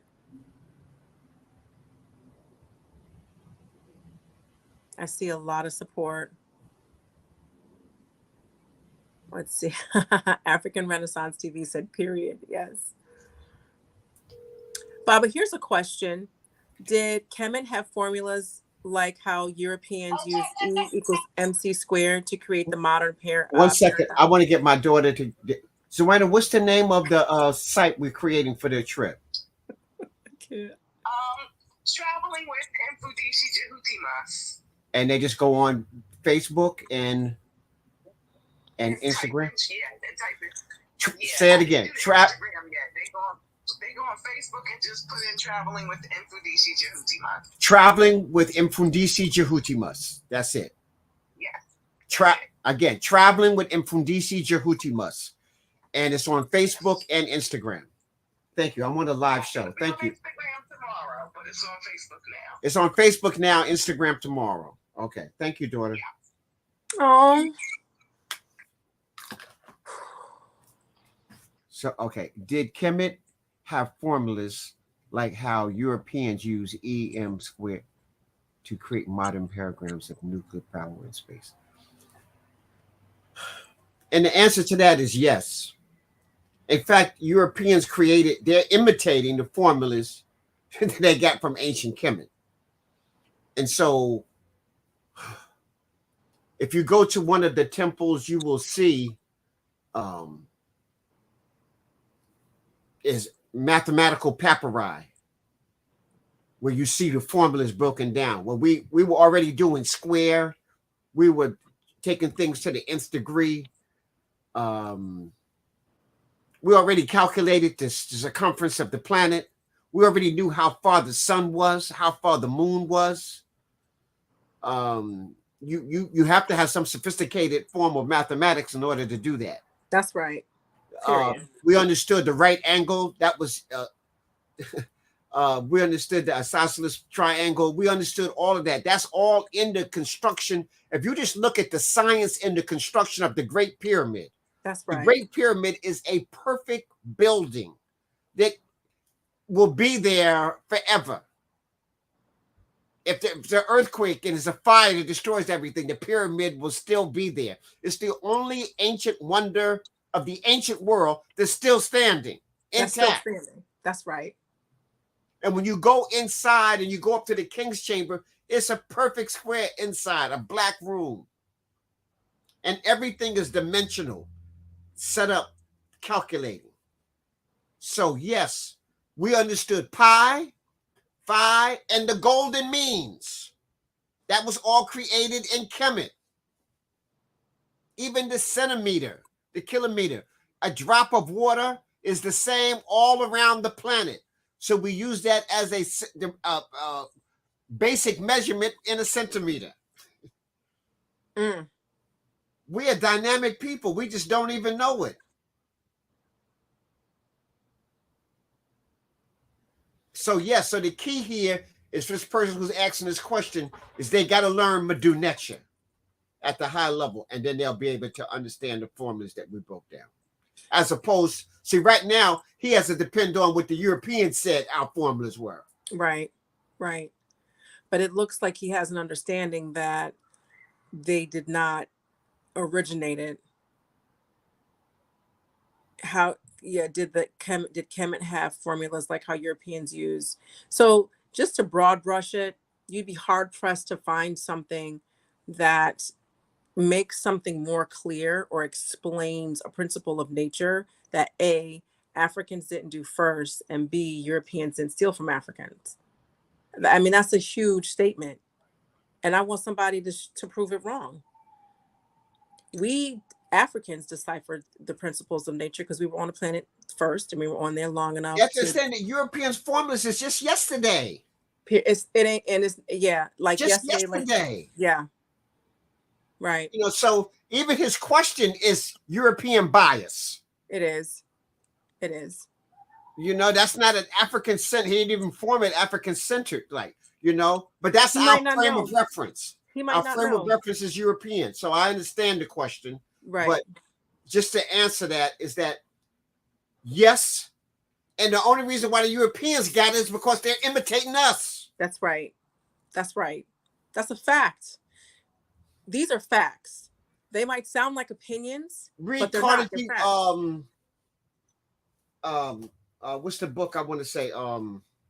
George G.M. James, Stolen Legacy. Mm-hmm. Tell them to read George G.M. James, Stolen Legacy. Every so-called philosopher, in fact, there's no such thing as a Greek philosopher. That's right. And all the so-called Greek philosophers were kicked out of Greece for teaching foreign thought. So what do you think the foreign thought was? African thought. Okay. Thales, the first mathematician, European mathematician, studied in Kemet for 22 years on a scholarship before he was able to go back to Europe and teach. And he's the first European mathematician. And Thales, Thales, look it up. Don't take Mfundishi's word for it. Look it up. What's the person's name again, Baba? Thales, Thales. He's the first so-called Greek philosopher. He's not even from Greece. In fact, most of the Greek philosophers are not from Greece. They're from Iona or places, satellites of ancient Kemet, you know. And all of them studied in Kemet. In fact, during the ancient time, if you didn't have a black teacher, they didn't even trust you. If you didn't have a black teacher, they didn't even trust you. So, Burma, I hope you don't feel like we're beating up on you, but just understand that the European is the youngest person on the planet. They did not decipher anything, period. We did. And I'm going to restate my statement. There is not anything that is of nature, which includes mathematics. Mathematics is the language of nature. That's how I always looked at it. Because it is the code, if you will, of the interaction of nature. The closest things the Europeans have that dealt with Kemetic science is what we call I just lost it right now. They call it quantum physics. Quantum physics is the closest thing to Kemetic spiritual thought. Through quantum physics, they can prove there is some energy that we can't see or feel that's controlling and manipulating and is part of everything. So quantum physics, and that's their newest science. So their newest science is talking about our oldest science. and I would dare say that the building blocks to that conclusion are components of the interaction of nature, i.e., mathematics, that we deciphered when it was just us on the planet. Physics is math in motion. That's the way that I understood physics at college. I should have been a physics major because I got an A in physics just playing around. I loved physics. It is math in motion. And who deciphered mathematics? The African. Okay. Calendars, understanding cycles, all that's math. That's decoding the motherboard, if you will, of how nature functions at um a functional level, at a systematic level, at a predictable level. You know, It what's the logarithm for that? just look at the calendars. You can't have civilization unless you really have a calendar. So we had a stellar calendar, a solar calendar, the lunar calendar. We understood the sun moving in the galaxy. We understood the earth moving around the sun, and we understood the moon moving around the earth. We did that. That wasn't calculated by anybody else first. In ancient Kemet, they said they recorded 3 sun years. A sun year is almost 26,000 years. That's 75,000 years. So where were the Europeans 75,000 years ago? They didn't have no Einstein theory. Okay. So, and let me say this, in order to even plot a sun year, you already had to create the science to do that. So how long did that take? Right. That's It will right. scare you when you see how old we are. Is there another question? Right. So Somebody wrote spirituality is science unseen. Science is spirituality seen, Brother Copper. I even take it a further. Spirituality is a science that you can't touch. You can't control it. You can't count it. You can't measure it. But we see its end results. Where physical science, we can touch it, measure it, count it, and then see. But both of them are just are science. So yes, I agree 100% with Brother Copper. Yes, that's a quote from Kaba Kameni, and that's his book that he wrote. Here's a question that somebody asked: did the Egyptians live in the pyramids? No, nobody lived in a pyramid. The pyramids, I teach a course where I talk, all my initiates, they get this class where I give you 20 examples of what a pyramid is, and none of them is a tomb. Okay. Just to see, here's science again. Just the pyramid shape, when air hits it, causes it to tumble, creating negative ions. Negative ions are helpful to human beings. It puts you in an alpha state. It raises your consciousness. It creates electrical charges.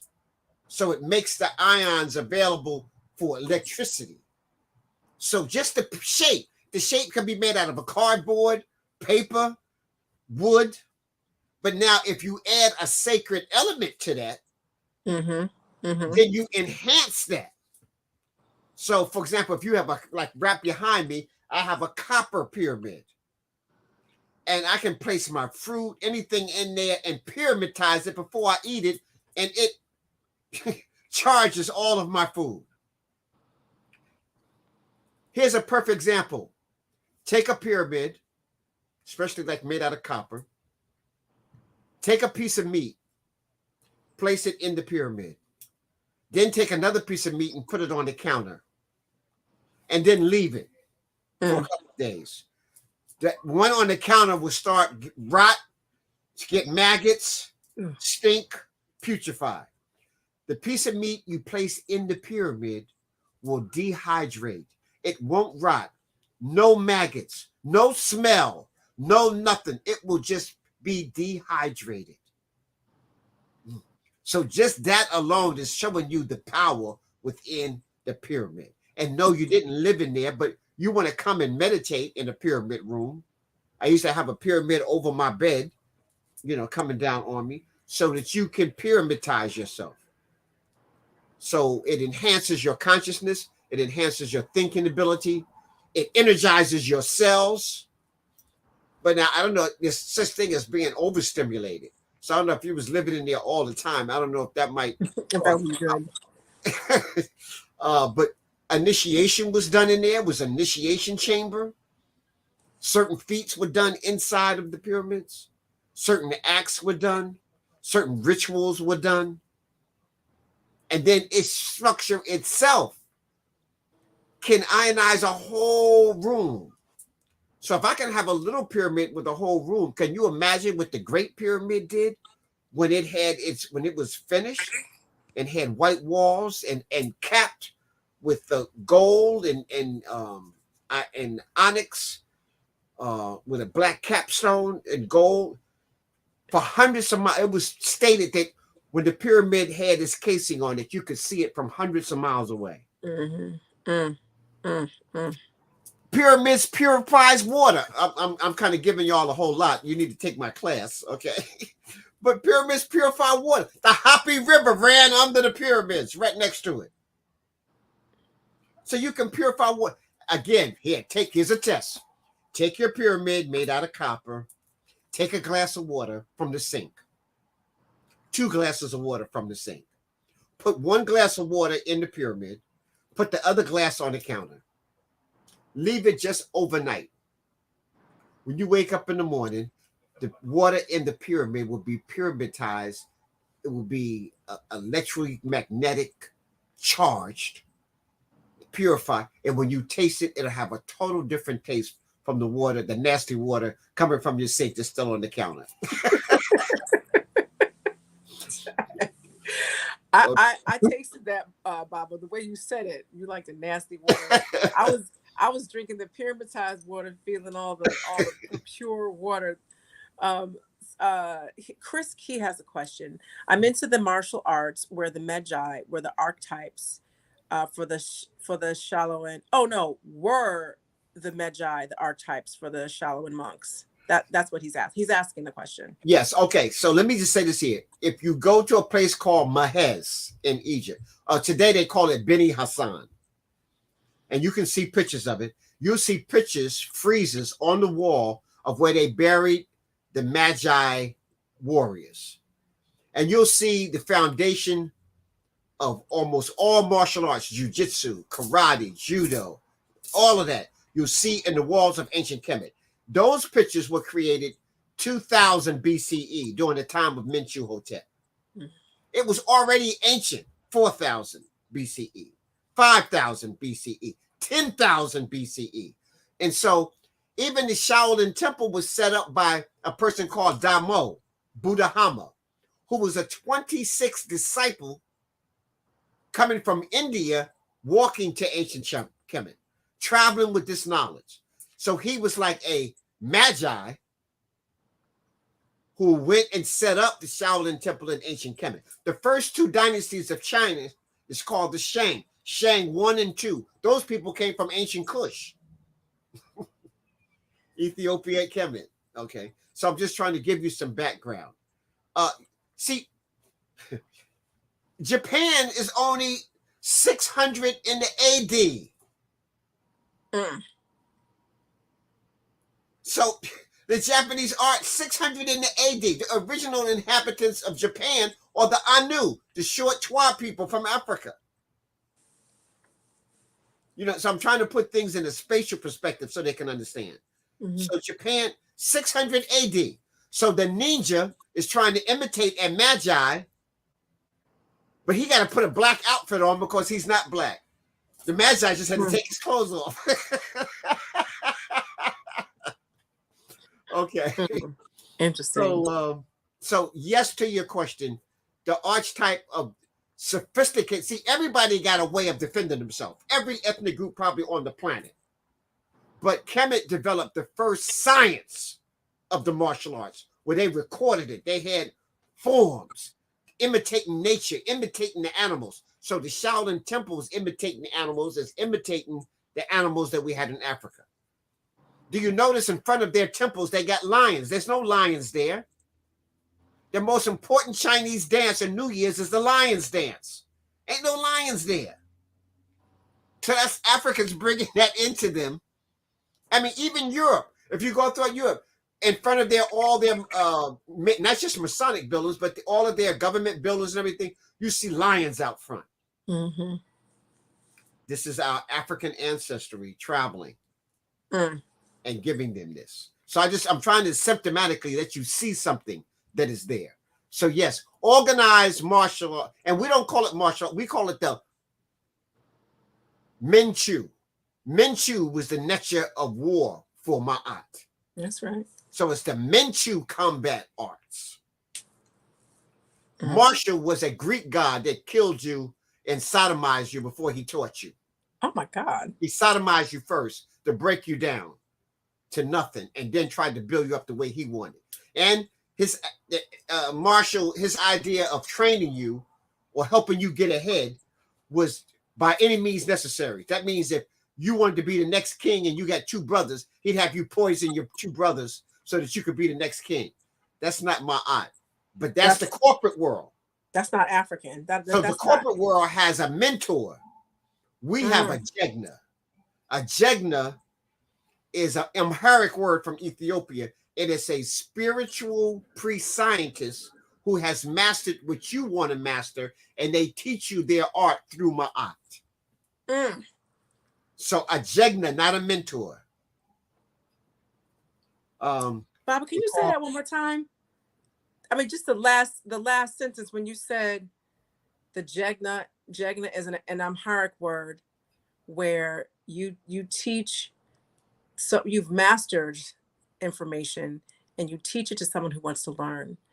And the mentor, the ment part, and correct me if I'm wrong, the ment comes from the person who did the martial arts, who sodomizes and destroys you basically, and then makes you pretty much a robot of him. Is that correct? Right. Well, that's what the U.S. military is based on. That when you come into the military, they break you down to almost nothing, call you a maggot, everything. They break you down to nothing, and now they want to build you up for them. And you don't supposed to challenge anything. You're like a drone. You only take orders. And it doesn't matter whether the order's right or wrong. No, we want you to use Ma'at. No matter what. That's right. No matter what. That is right. So we have Zakina Ron. I don't think this is a question. She just says they call it Kemetic ascension through quantum leverage and physics. Right. So I'm just saying quantum physics is the closest thing to the Kemetic spiritual system of understanding that. Jason said there are no lions in China and no snakes in Ireland, i.e. St. Patrick. We have Imku Ra, solar being, giving you your props. Grandmaster teacher Mfundishi, the best. Do I? I love these comments. I'm just a humble student, my brother. I'm a humble student still learning. Bro, Mfundishi is so high up. I will tell you one of the perks of being a priestess when you have access to great elders like Baba Mfundishi and others. They're always doing something to learn more. There's something that they pick up here and there and they share it. And when I'm sitting and talking with people who have, from my perspective, infinite wisdom, and they share freely and continue to learn, if you're not continuing to learn, I don't know what to tell you. There's so much, and that's for two reasons. One, there's so much of our history that we need to learn, but two, your curiosity about yourself and really understand, like putting the pieces together, should be something that kind of drives you to learn this. Don't feel overwhelmed. Pick a place to start. Everything will connect. You'll be able to at least have some kind of a structure so that when you do learn new information, you'll know where to place it and it won't feel so overwhelming and undaunted. You won't feel so undaunted by it. If I can add this, if they're studying to be a Kemetic priest-scientist, a formula that I've created that the ancestors have downloaded to me is that there are 5 major domains. There's many, but there's 5 major domains. If you have a degree of mastery in each one of these domains, you can talk to anybody on any subject, any place on the planet Earth and beyond. So number 1, the spirit domain. The spirit is everything. It is the consciousness. It is the creator. So if you understand this phenomena that you are a divine spiritual being having a divine human experience, you understand that the spirit is acting through you. Your consciousness is spirit. So when the physical body dies, the consciousness doesn't die. It's just like if you have a glass of water. The glass isn't the water. The water is in the glass. So the spirit is inside of this container you call your body. So you have to master the spirit domain or have a degree of mastery. Next is the mineral domains, the stars, the planets, the solar system, the Milky Way, the galaxies is part of the mineral domain. And those same minerals make you up. So when we say we are star children, we really mean that. You're made from the same elements as the stars are made of. Okay? Just in a different expression. A degree of mastery. That's why I teach crystallology. That's why I teach the minerals. So that we understand. And remember what we said like about gravity? It doesn't care whether you believe it or not. It still works. That's right. So this quartz crystal is helping you with clarity and focus and thought. That's why when something is real clear to you, you go, oh, that was crystal clear. Ah, it was crystal clear. Clarity of focus and thought. Mineral domain. Then the third domain is the plant domain. The plant domain feeds off of the mineral domain, which fed off of the spiritual domain. The plants is your medicine and your food. So it's your fuel. It's your fuel and your medicine. The plant domain. And the plants don't have the minerals in it, the essence of it, the nutrients, until it gets it from the mineral domain. So the plant is feeding off of the mineral. The mineral is feeding off of the spiritual. The spirit is all. That's 3 domains. The 4th domain is the animal domain. All animals were here before we were. We're the last guy on the block. You'll hear me? All animals were here before us. We're the last guy on the block. So we have this front lobe. We have this ability to reason and use logic. We're the only animal that can create and survive outside of what you were put here for. Nobody else can act crazy and still exist. Right. We're the only animal that can be totally crazy and still exist. Any other animal that act crazy by itself, if nobody's not taking care of it, it'll die. Okay? And so we're supposed to learn from all the rest of the animals. When you want to know how to survive in the desert, study the desert creatures. You want to know how to survive in the Sahel? Study the creatures that live on the edge of the desert in the Sahel. You want to know how to master the savannah, where the greatest predators are? You have to study the animals in the savannah. You want to know how to master the rainforest, where the most dangerous creatures are and the most poisonous creatures are?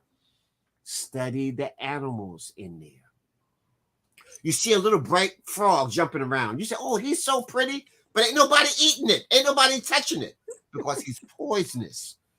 You need to follow the animal domain. The animals, if you're too busy eating all the animals, you're not going to learn nothing. You're just going to have indigestion. Okay? Don't eat anything that has eyes and parents. Parents. Not Okay. parents, though. So the animal domain is not your food source. And animals that eat animals don't eat animals that eat animals. Some of y'all will get that in the morning. Okay. All right. And last but not least, the human domain is all of that. So you got the spirit, the mineral, the plant, the animal, the human. We're psychotic because we don't know nothing about anything else. You're an extension of nature. That's right. That's right. You are part of it. You're part of it. Nature is operating the same way your body, your cells in your body operate. A cell in your body is operating the way the galaxy is operating. The universe is operating the same way the cells, the protons and neutrons in your body. And so if you want to study space, study internal. I know that probably went past a few people, but that's okay. Some of y'all will go back and listen to this later and go, oh, Mfundishi was right. Boy, an atom, think about why you even call that small object an atom. From atom. Okay? The son of Ra. Okay? All right? You see what I'm saying? 666, 6 neutrons, 6 protons, 6. You see? Melanin is, you're a carbon-based person. Carbon is to minerals the way chlorophyll is to plants, the way melanin is to animals. Melanin is just carbon. Dua nature. Okay. Woo! That was when you have Baba Mfundishi explaining things like that, please put in the chat that you feel that energy. His explanations create space, create Kemetic space. His presence makes it Kemetic space. And therefore, the message, the teachings that he gives is properly placed in this Kemetic space. Okay. I have here, I typed in there the 5 major domains. Copy and paste it. Put it in, text it to yourself, put it in an email, something. And this is one way that you can start to grasp the major structures of what it is that you want to learn. Okay.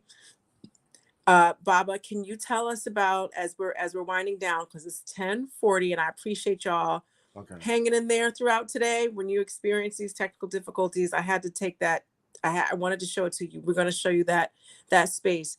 Baba, can you tell us about your initiations, about your Medu Netra class, about your crystal class, and about just reiterate your book? Okay. I want to first emphasize that on February the 4th, we'll be in Queens at the Jamaican Center. And that program is sponsored by Hoppy, and it's called Black Excellence. You're going to have Brother Kaba there, myself there, Professor Small there, Dr. Jeffries, Rosalind Jeffries, some powerhouses there talking about Black excellence. We set the standards of excellence on the planet. That's right. You have to understand that. Ancient Kemet was about excellence. In fact, I want y'all to just look at a wall in ancient Kemet. Even when the guy was planting the fields, he got this perfect pleated outfit on. His woman is planting with seeds. She looked like she's going to a ball. You know, they're showing you excellence every chance they get. And so the name of that program is called Black Excellence. So please, it's in Queens at the Jamaica Center. You can go on hoppyfilms.com and get your ticket. I'll be vending there, so you can also get my books, my crystals and gemstones. And that I think it's limited. They got 9 different vendors, each one doing something different. They'll be there, but you're able to get the films from the Hoppy. And there'll be 2 films shown. I know 2 documentaries. I happen to be honored. I'm in both of them. So that's a great honor. You know, that people want to hear me. I'm in both of those documentaries. Anyhow, so please, so that's February 4th. That's just 2 weeks away. In March, going to Costa Rica. We're taking the people to Costa Rica. In Costa Rica, where we're going is a blue zone.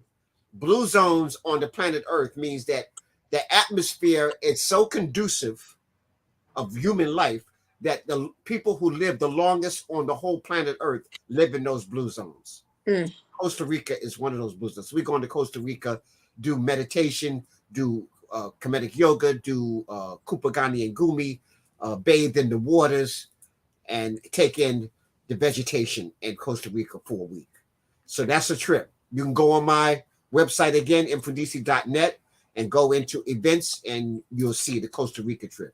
So that's March. Now we go to April. April 3rd, we're leaving to go to Kemet for 2 weeks, from the 3rd to the 15th. Dynamic. Please, if you can make it, make it. It'll be an experience. Again, it'll be my 33rd trip, And so you'll get a chance to have my accumulated knowledge from being a student of Dr. Ben, Dr. Clark, Dr. Asa Hilliard, Dr. Sanjetti, Dr. Jacob Crothers, and the list goes on. I sit at the feet of Mfundishi Maasi. I sit at the feet of these giants. So I'm trying to pass on the legacy. I used to tell Dr. Clark, if I can remember, if I can learn the stuff that you have forgotten, I'll be deep. Right. Right. If you ever saw his library, it was just several times Dr. Clark told me, he says, Mfundishi, you got to leave here. You ain't got to go home, but you got to get out of here and leave my book. And put my books back there. I'm trying to read 4 or 5 books at one time. I'm like, this book is in science. This is in mathematics. This was in history. This was in Medunetia. I'm like, I'm trying to get it all in. Okay. So that's April. April is when all my classes start back. In fact, let me say this. My new master class is starting right now. So if you know anything about ancient Kemet and you really just want to learn the Medunetia, you can go on and join my master class now. I have a master beginner class. So it's not like master class. It's a master beginner class. And the reason why I call it a master class is because I teach those 5 domains while you're learning the Medunetia. Mm. So I'm teaching you the 5 domains simultaneously as you're learning the Medunetia. If you think that's too much for you, then in April, you can take my regular beginner class. I have a regular beginner class 1 and 2, an intermediate class 1 and 2, and all that's on infundisichihuchimas.net. So all my classes start again. The class where we're doing the book review and all of that starts in April again. In April. So I think, I don't have my calendar in front of you, but it's like April 20 something. Okay, all those classes start. So they just go on my website. We'll also have a trip going to Brazil. And I don't know if anybody know, if you've seen the movie Quilombo or anything like that, Zumbi of Palmares, Quilombo. So we'll be there doing the Zumbi Festival. Zumbi liberated Africans in South America. 200 more. Zumbi died in 1495.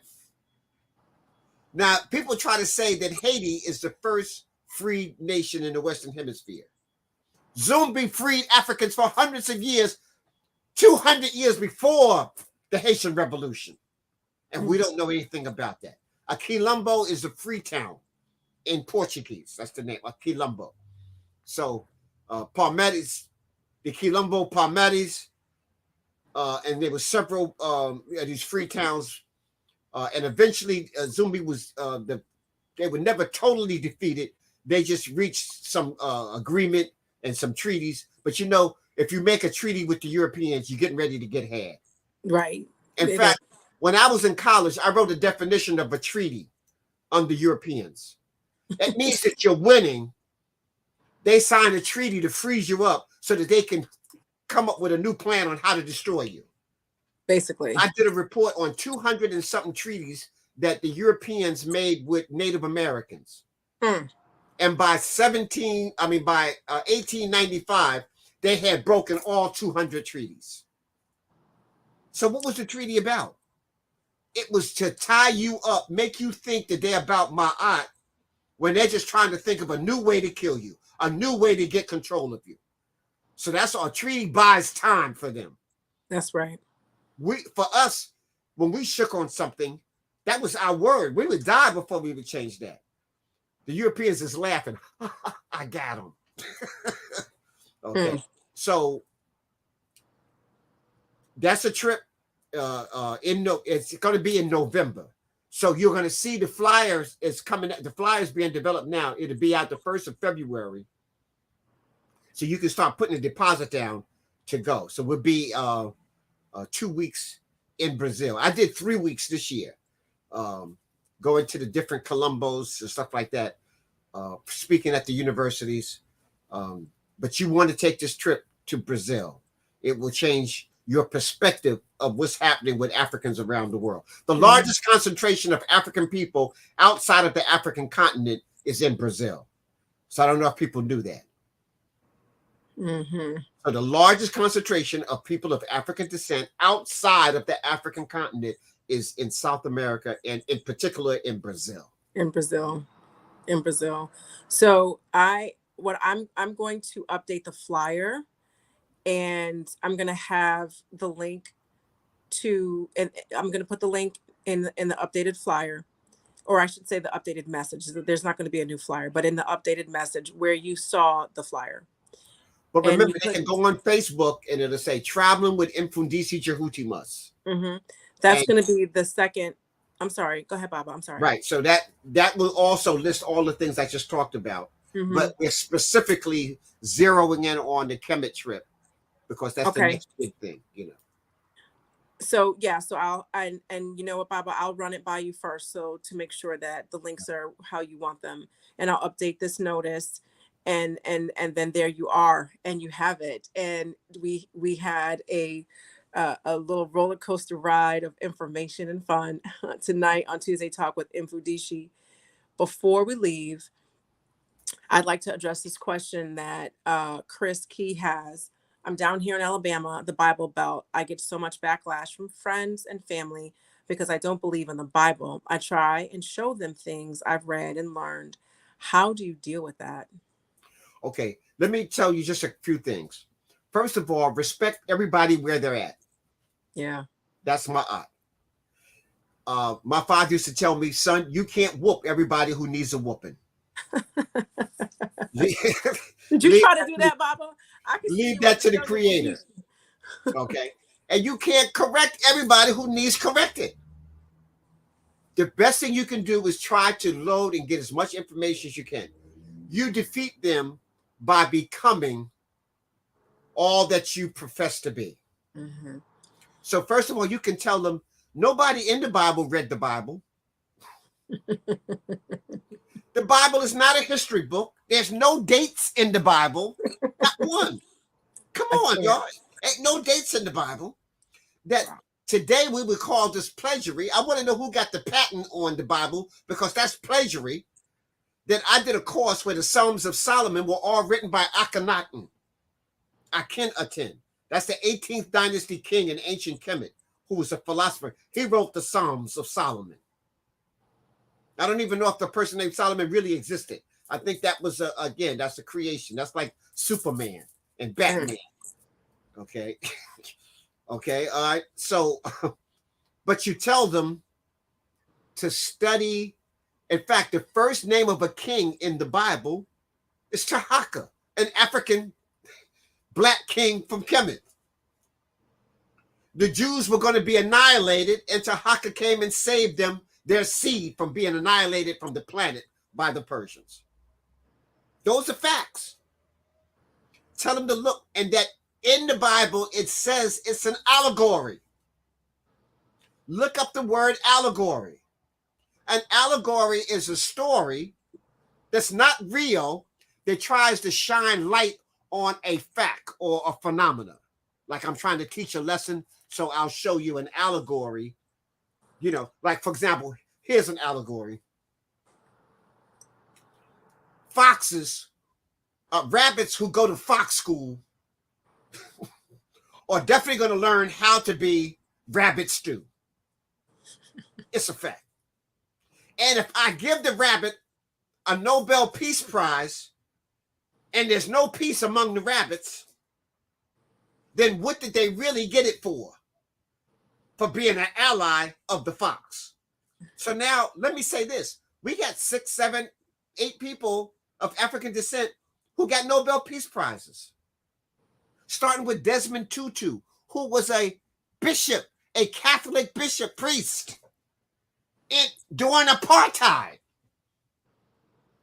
When there was absolutely no peace, he got a Nobel Peace Prize. None. Martin Luther King got a Nobel Peace Prize. And every place he went to lecture, there was a riot afterwards. Okay? Ralph, but this goes on. Here's the epitome. Obama, former President Obama, as soon as he got elected, got a Nobel Peace Prize. For what? Okay, so I'm trying to show y'all something. So An allegory is just something that you set up a story and the characters are made up. You can't find nobody's bones, nobody's graves in the Bible. But yet, when I'm talking about ancient Kemet, I can show you the Sahu, the mummy. I can show you their writings. I can still show you their temples. I can show you the writings on the wall. I can show you their pictures, their images. And this is older than the Bible. 2,000-3,000 years older. So I'm trying to show you fuel. So remember, nobody in the Bible read the Bible. But let me say this. There are some good teachings in the Bible because they borrowed it from other people. They borrowed stuff from the Sumerians. They borrowed stuff from ancient Kemet. They borrowed stuff from ancient Persia. It's in cuneiform. So they did a great job of patching. The book of, isn't Genesis the creation story? That's the last book they wrote. How you gonna write the creation story last? I can't, Baba. And people are still running around trying to find Noah's Ark. That's like trying to find Bugs Bunny's home. I can't. But it's true. It's a fairy tale, y'all. And some of it is great teachings. Some of it is great teachings. But the only thing I can tell you is don't drink the Kool-Aid. When your preacher tells you to drink the Kool-Aid, don't drink it, please. Okay? Don't drink the Kool-Aid. Okay. But have mercy on those and do your research. Go right now on theological seminaries. They're telling you that they made up hell. That's right. They made up the concept to scare you into the church. Yep. The character Jesus Christ was created at the Nicene Conference in 325 AD. And at that conference, everybody who voted against him, they killed him. And that's who you're following? Did y'all hear me? At the Nicene Conference, and this is documented. Don't take Mfundishi's word for it. I challenge you. Go read. You can get the book, the Nicene Conference, okay? And it was the second major conference. And they created at that conference, they had a vote because most of the priests at that time were African. And so they had a vote on, is this going to be the new doctrine? We're going to make Jesus this character. You're going to do this. And so how many people are down with it? The majority of them said, no, we're not down with that. So the emperor said, okay, kill all them. Chopped all their heads off. He said, now, how many people's down with it? Okay. Now that's at the conference. That's a proven fact. The heads was just rolling on the ground and everything like that. And now you're following that? The Pope at the time, this was the guy who was feeding Christians to the lions. Now all of a sudden he's in charge? All right, so y'all need, and if you're following King James Version, the Bible had been converted over 10,000 changes, over 10,000 times before you get the King James Version in 1619. And then you had a whole team of homosexuals put that together, led by Shakespeare. And Shakespeare even got his name in there, even though they told him not to put it. His name is in the Bible. Okay. So you need to understand that.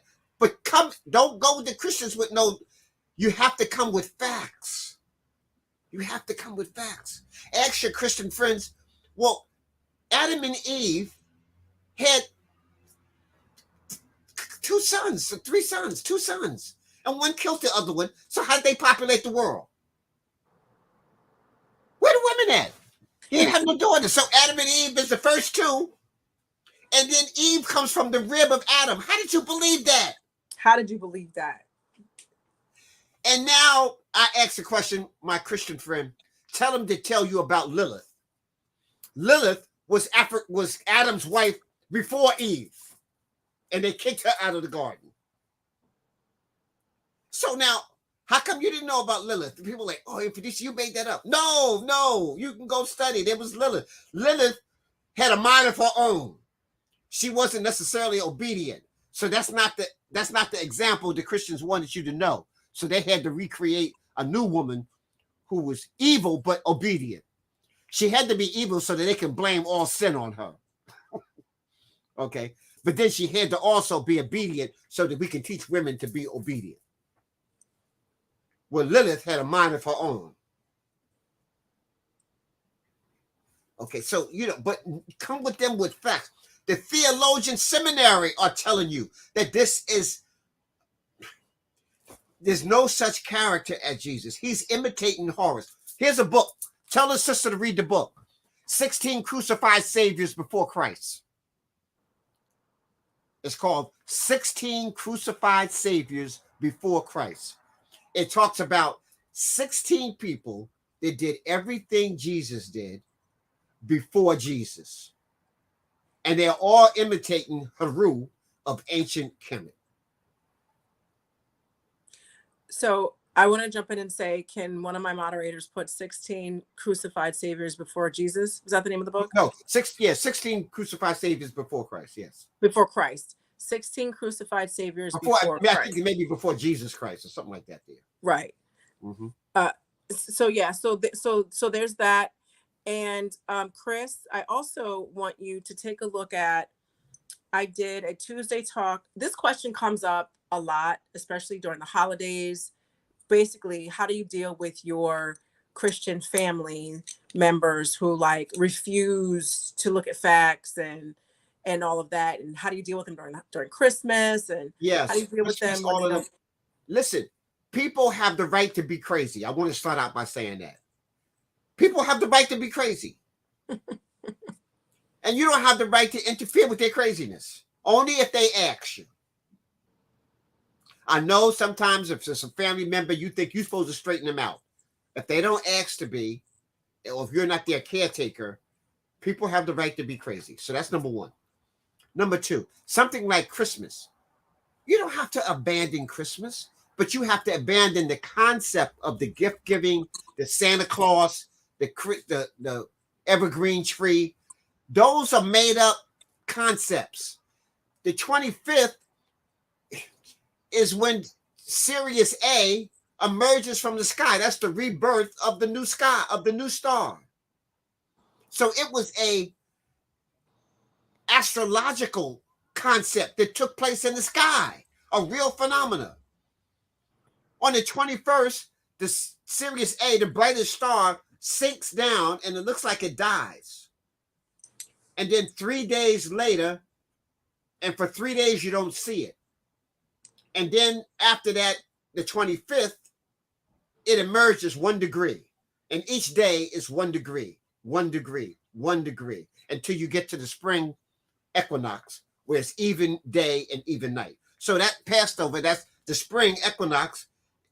That all of these were originally astrological phenomena because we studied the heavens and the sky. Now, if you follow in stuff like Halloween, that's just ridiculous. That's just some European paganism, worshiping death and monsters and stuff like that. So, I mean, if you're into that, I can't even help you. Okay. That's just like following the worst that they have. You know, That's saying Thanksgiving, something. You need to be giving homage to the Native Americans. And you can call it Black Family Day, long as you ain't walking around with the turkey and the pilgrims and all of that. Because it was the reverse. They got it like the pilgrims were given thing. It was the Native Americans. So I have a concept that you hear me say, that we're upside down, inside out, and backwards. So most of the things they teach you, if you turn it around, you'll get the right understanding. Yep. The Nile river is flowing down north. They got it flowing up north. They got Africa upside down. But if I show it to you, you say Mfundishi is crazy. Because my master told me it's this way. Okay? So you need to relearn everything you think you know. Put that in quotes, Mfundishi quote. Don't forget everything. Relearn everything you think you know from an African center. There's a book called Afrocentricity. Read that book. It tells you how to center things. When Europeans make a treaty, it's from a European center. Your whole, even African studies is from a European center. I know y'all don't want to hear that, but that's what it is. But that's what it is. The curriculum of inclusion is from the European center. We included into the European paradigm. Yep, that's right. So That's you a need fact. to change that paradigm. That's what's faulty, the whole paradigm. So you got to change the way you look. You got to look at things through African eyes. That's right. From an African center. And I know that's difficult, but no one said it was going to be easy. So to Baba Mfundishi's point, as you go through this process of reconnecting yourself or remembering your Africanness, getting your African mind back, getting back to an African paradigm enables you to see what you've seen before, but from your own paradigm. So then you can look at something and you know it doesn't make sense. You know it's a lie. You know it's stolen. You have an idea where it came from in terms of where they stole it, because it's like you put on glasses and you can see again. So you might have some facts that are not accurate, or they're just lies. But when you learn the truth or you figure it out yourself, it's because you're from an African, you've come from, you're living your life from an African paradigm. Last year, I did a Tuesday talk with Brother Ray Hagins. He used to be a pastor, and he saw the way, yeah, and he meets people where they are in the Christian church, not physically, but again, a different type of space where you are, just like she said at the beginning, meet somebody where they are. And he explains to them the truth about how they got where they are and the way to get to the truth. That video was Christmas 2022, or no, 2021, I think it was. It's a 3-hour Tuesday talk. It's worth every second. So Chris, and anyone, the advice that he gave was it made sense. It was orderly. Have compassion with your family. Your family still loves you. When your family doesn't want you to go to hell, it's because they don't want you to go to hell. They really believe hell exists. They're trying to save you from hell. So understand that they still love you, and they're trying to give you something that they think is good for you. The other thing you have to understand is everybody doesn't want to know the truth. People are scared of the truth. Some people are not scared of the truth. The reason why people are scared of the truth, some reasons, is because they don't know where they're going to be on the other side of that truth. When my aunt was dying, I lied to myself for, I don't know, a month or two. This is Abut Seshat. I don't lie to myself. I lied to myself about that. Why? Because I love my aunt. I miss her every day. Matter of fact, I'm going back to therapy so I can continue to heal from losing my aunt. All right. I pulled out my insurance cards to see if I could find me a therapist today. And at one point in that process of losing my aunt, I had to face the facts. Why? First off, that's how I was raised. Secondly, that's my personality. Third, I have to face this so I can just cherish every split second I have left with her. And I was crushed and devastated. But you know what? I had to build myself back up. Some people don't want to be crushed and devastated. Right. Some people don't want to face the fear of asking the nurse directly, is my aunt going to die? And then waiting for that answer. Some people can't handle that. And here's a reality you have to deal with. Some people don't want to be saved. Some people don't want to know the truth. Thank you. They don't want to know the truth because they don't know how they're going to be after. Where do they go after that? Who do they believe in after that? Do you go to church after that? You mean to tell me, Pastor, you've been lying to me? I'm surprised pastors ain't getting their behinds whooped. Let me tell you like this. If I tithe And if I gave my money and I believe, no, my little personality, my little segment that I have sometimes, I'm going to find you, Pastor, and I'm going to knock you out. Because you've been lying to me. I've been tithing, and you knew it was a lie. Stay in my my sister. Stay in my, Sorry. stay in my. I'm just saying. Remember, everybody who needs a whooping, you don't have to whoop them. If you taking my money for 20 years, you better run when you see me coming. Because I'm just gonna bring it back to my aunt, just like Baba Mfundishi said. I'm surprised that there are some people who just haven't gone after them like that. Ultimately, what I'm saying is have compassion for them. They're afraid of the truth. They love you. They don't want you to go to hell. And even if they're not afraid of the truth and they accept the truth, what are they going to do next? Yeah. What are they going to do on Sunday morning? They sit in the pew next to their friend and they laugh and giggle and talk and listen to the pastor. It's a lot of it is the social component to it. Oh, yeah. You know what I'm saying? So that's like the club for them. Some people, church is like some people partying on Friday night. Well, these people are partying on Sunday. Thank you, Jesus. Right. You know. So it's like the club for them. But I need people to understand too that anytime your spiritual system condones slavery, that's a problem. People use the Christian Bible to condone slavery. That's right. The Jews they condone slavery. It's a partner with them. So how? I got a problem with that right there. When I was a kid, I had a problem with a child. I was like, how is this? Jesus answers all prayers. God answers all prayers. So I was like, well, if the slave, and this is a term, these are terms I used back as a kid. If the slaves prayed to end slavery and the slave owner prayed to keep it, God likes the slave owners because he kept it.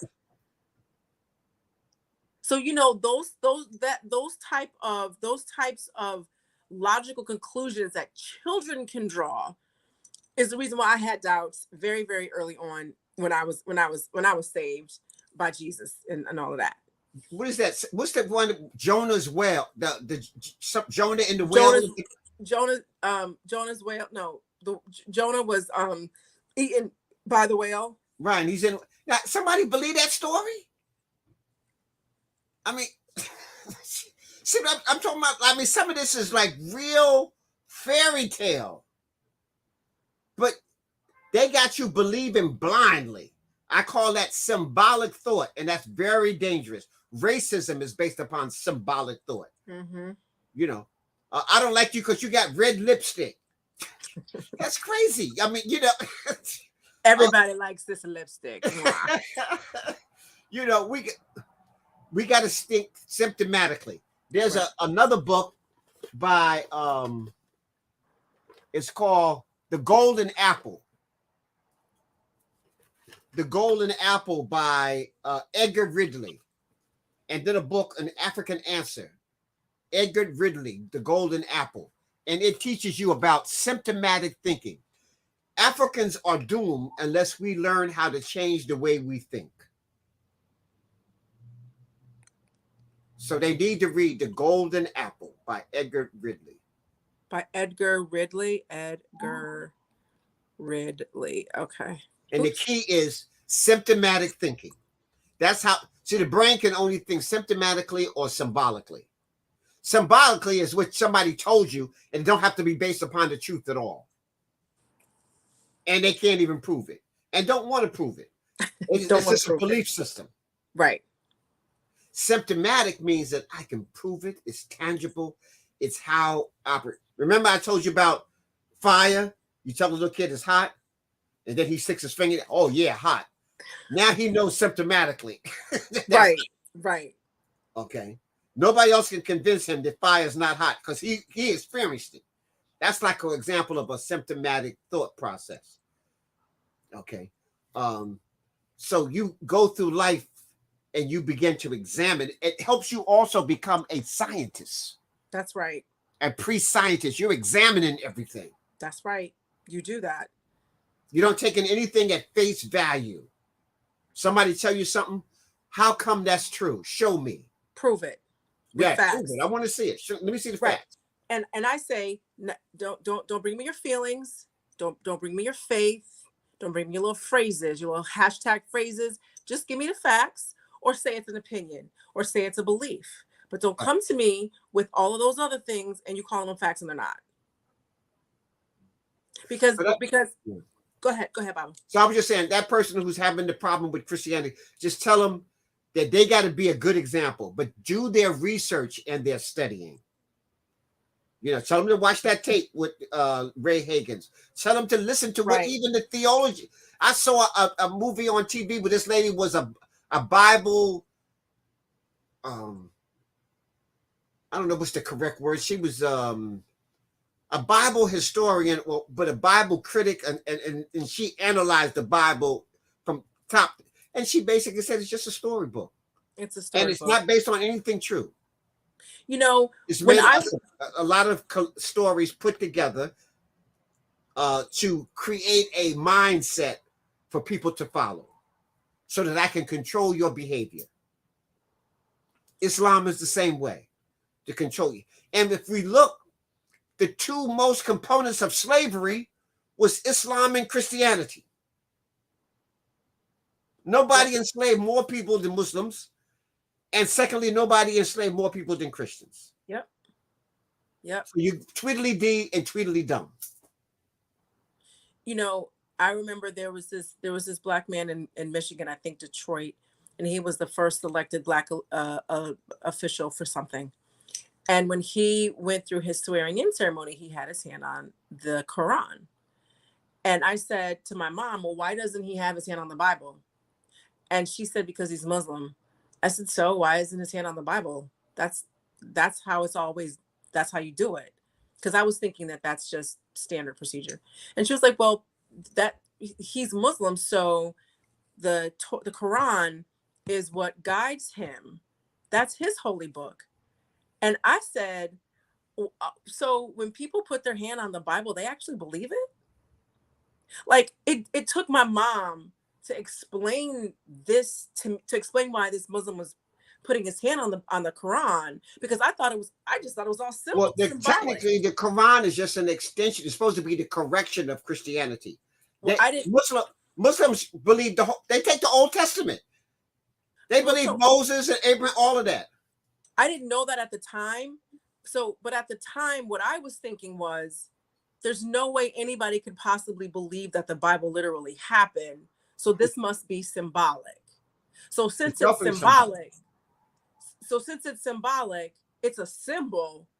Why are you not using this symbol and you're using the Quran? I didn't understand that people really believed it. I just didn't. I wasn't trying to be disrespectful to Islam or the Quran or to the Bible or Christianity. I just didn't think that grown adults actually believed it. Because you had an analytical mind. They don't want you to have an analytical mind. You can't have no analytical mind. They don't want you to do no critical thinking. No critical thinking, no analytical mind. Right. It took me, this was one of my lessons, and be Chris, be gentle and everyone with your family. Just like we've said, some people don't want to know the truth and they don't want to see logic. Not logic when it comes to Jesus. Logic when they go to work and pay their mortgage on time, but not logic with this. And just have compassion for them and understand that everybody is not going to want the truth. And there are going to be some of your family members who die believing what was forced on our ancestors by those slave owners.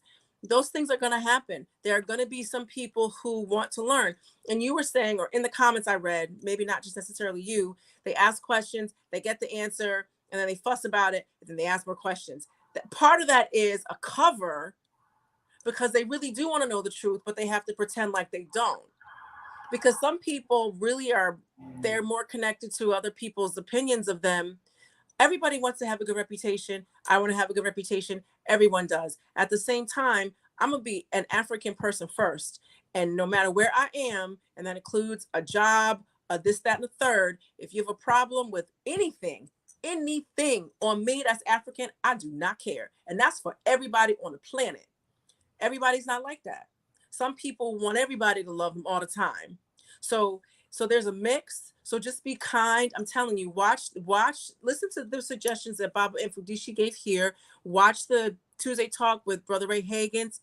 And then my last suggestion is, Tariq Nasheed did some documentaries called Hidden Colors. Watch them first. Hidden Colors 2 breaks down in a general way, the progression of religion as it came from Kemet. It's a very easy intro way to explain it. And I remember in 2014, I consider myself becoming a Kemite, a full-fledged Kemite in 2014, because when my aunt was dying, I needed to pray. I wasn't going to pray to Jesus. And I went to Anika and I was like, I need a prayer. I need something. Because I need to pray. How do you do this? And she explained it to me. And I remember watching Hidden Colors.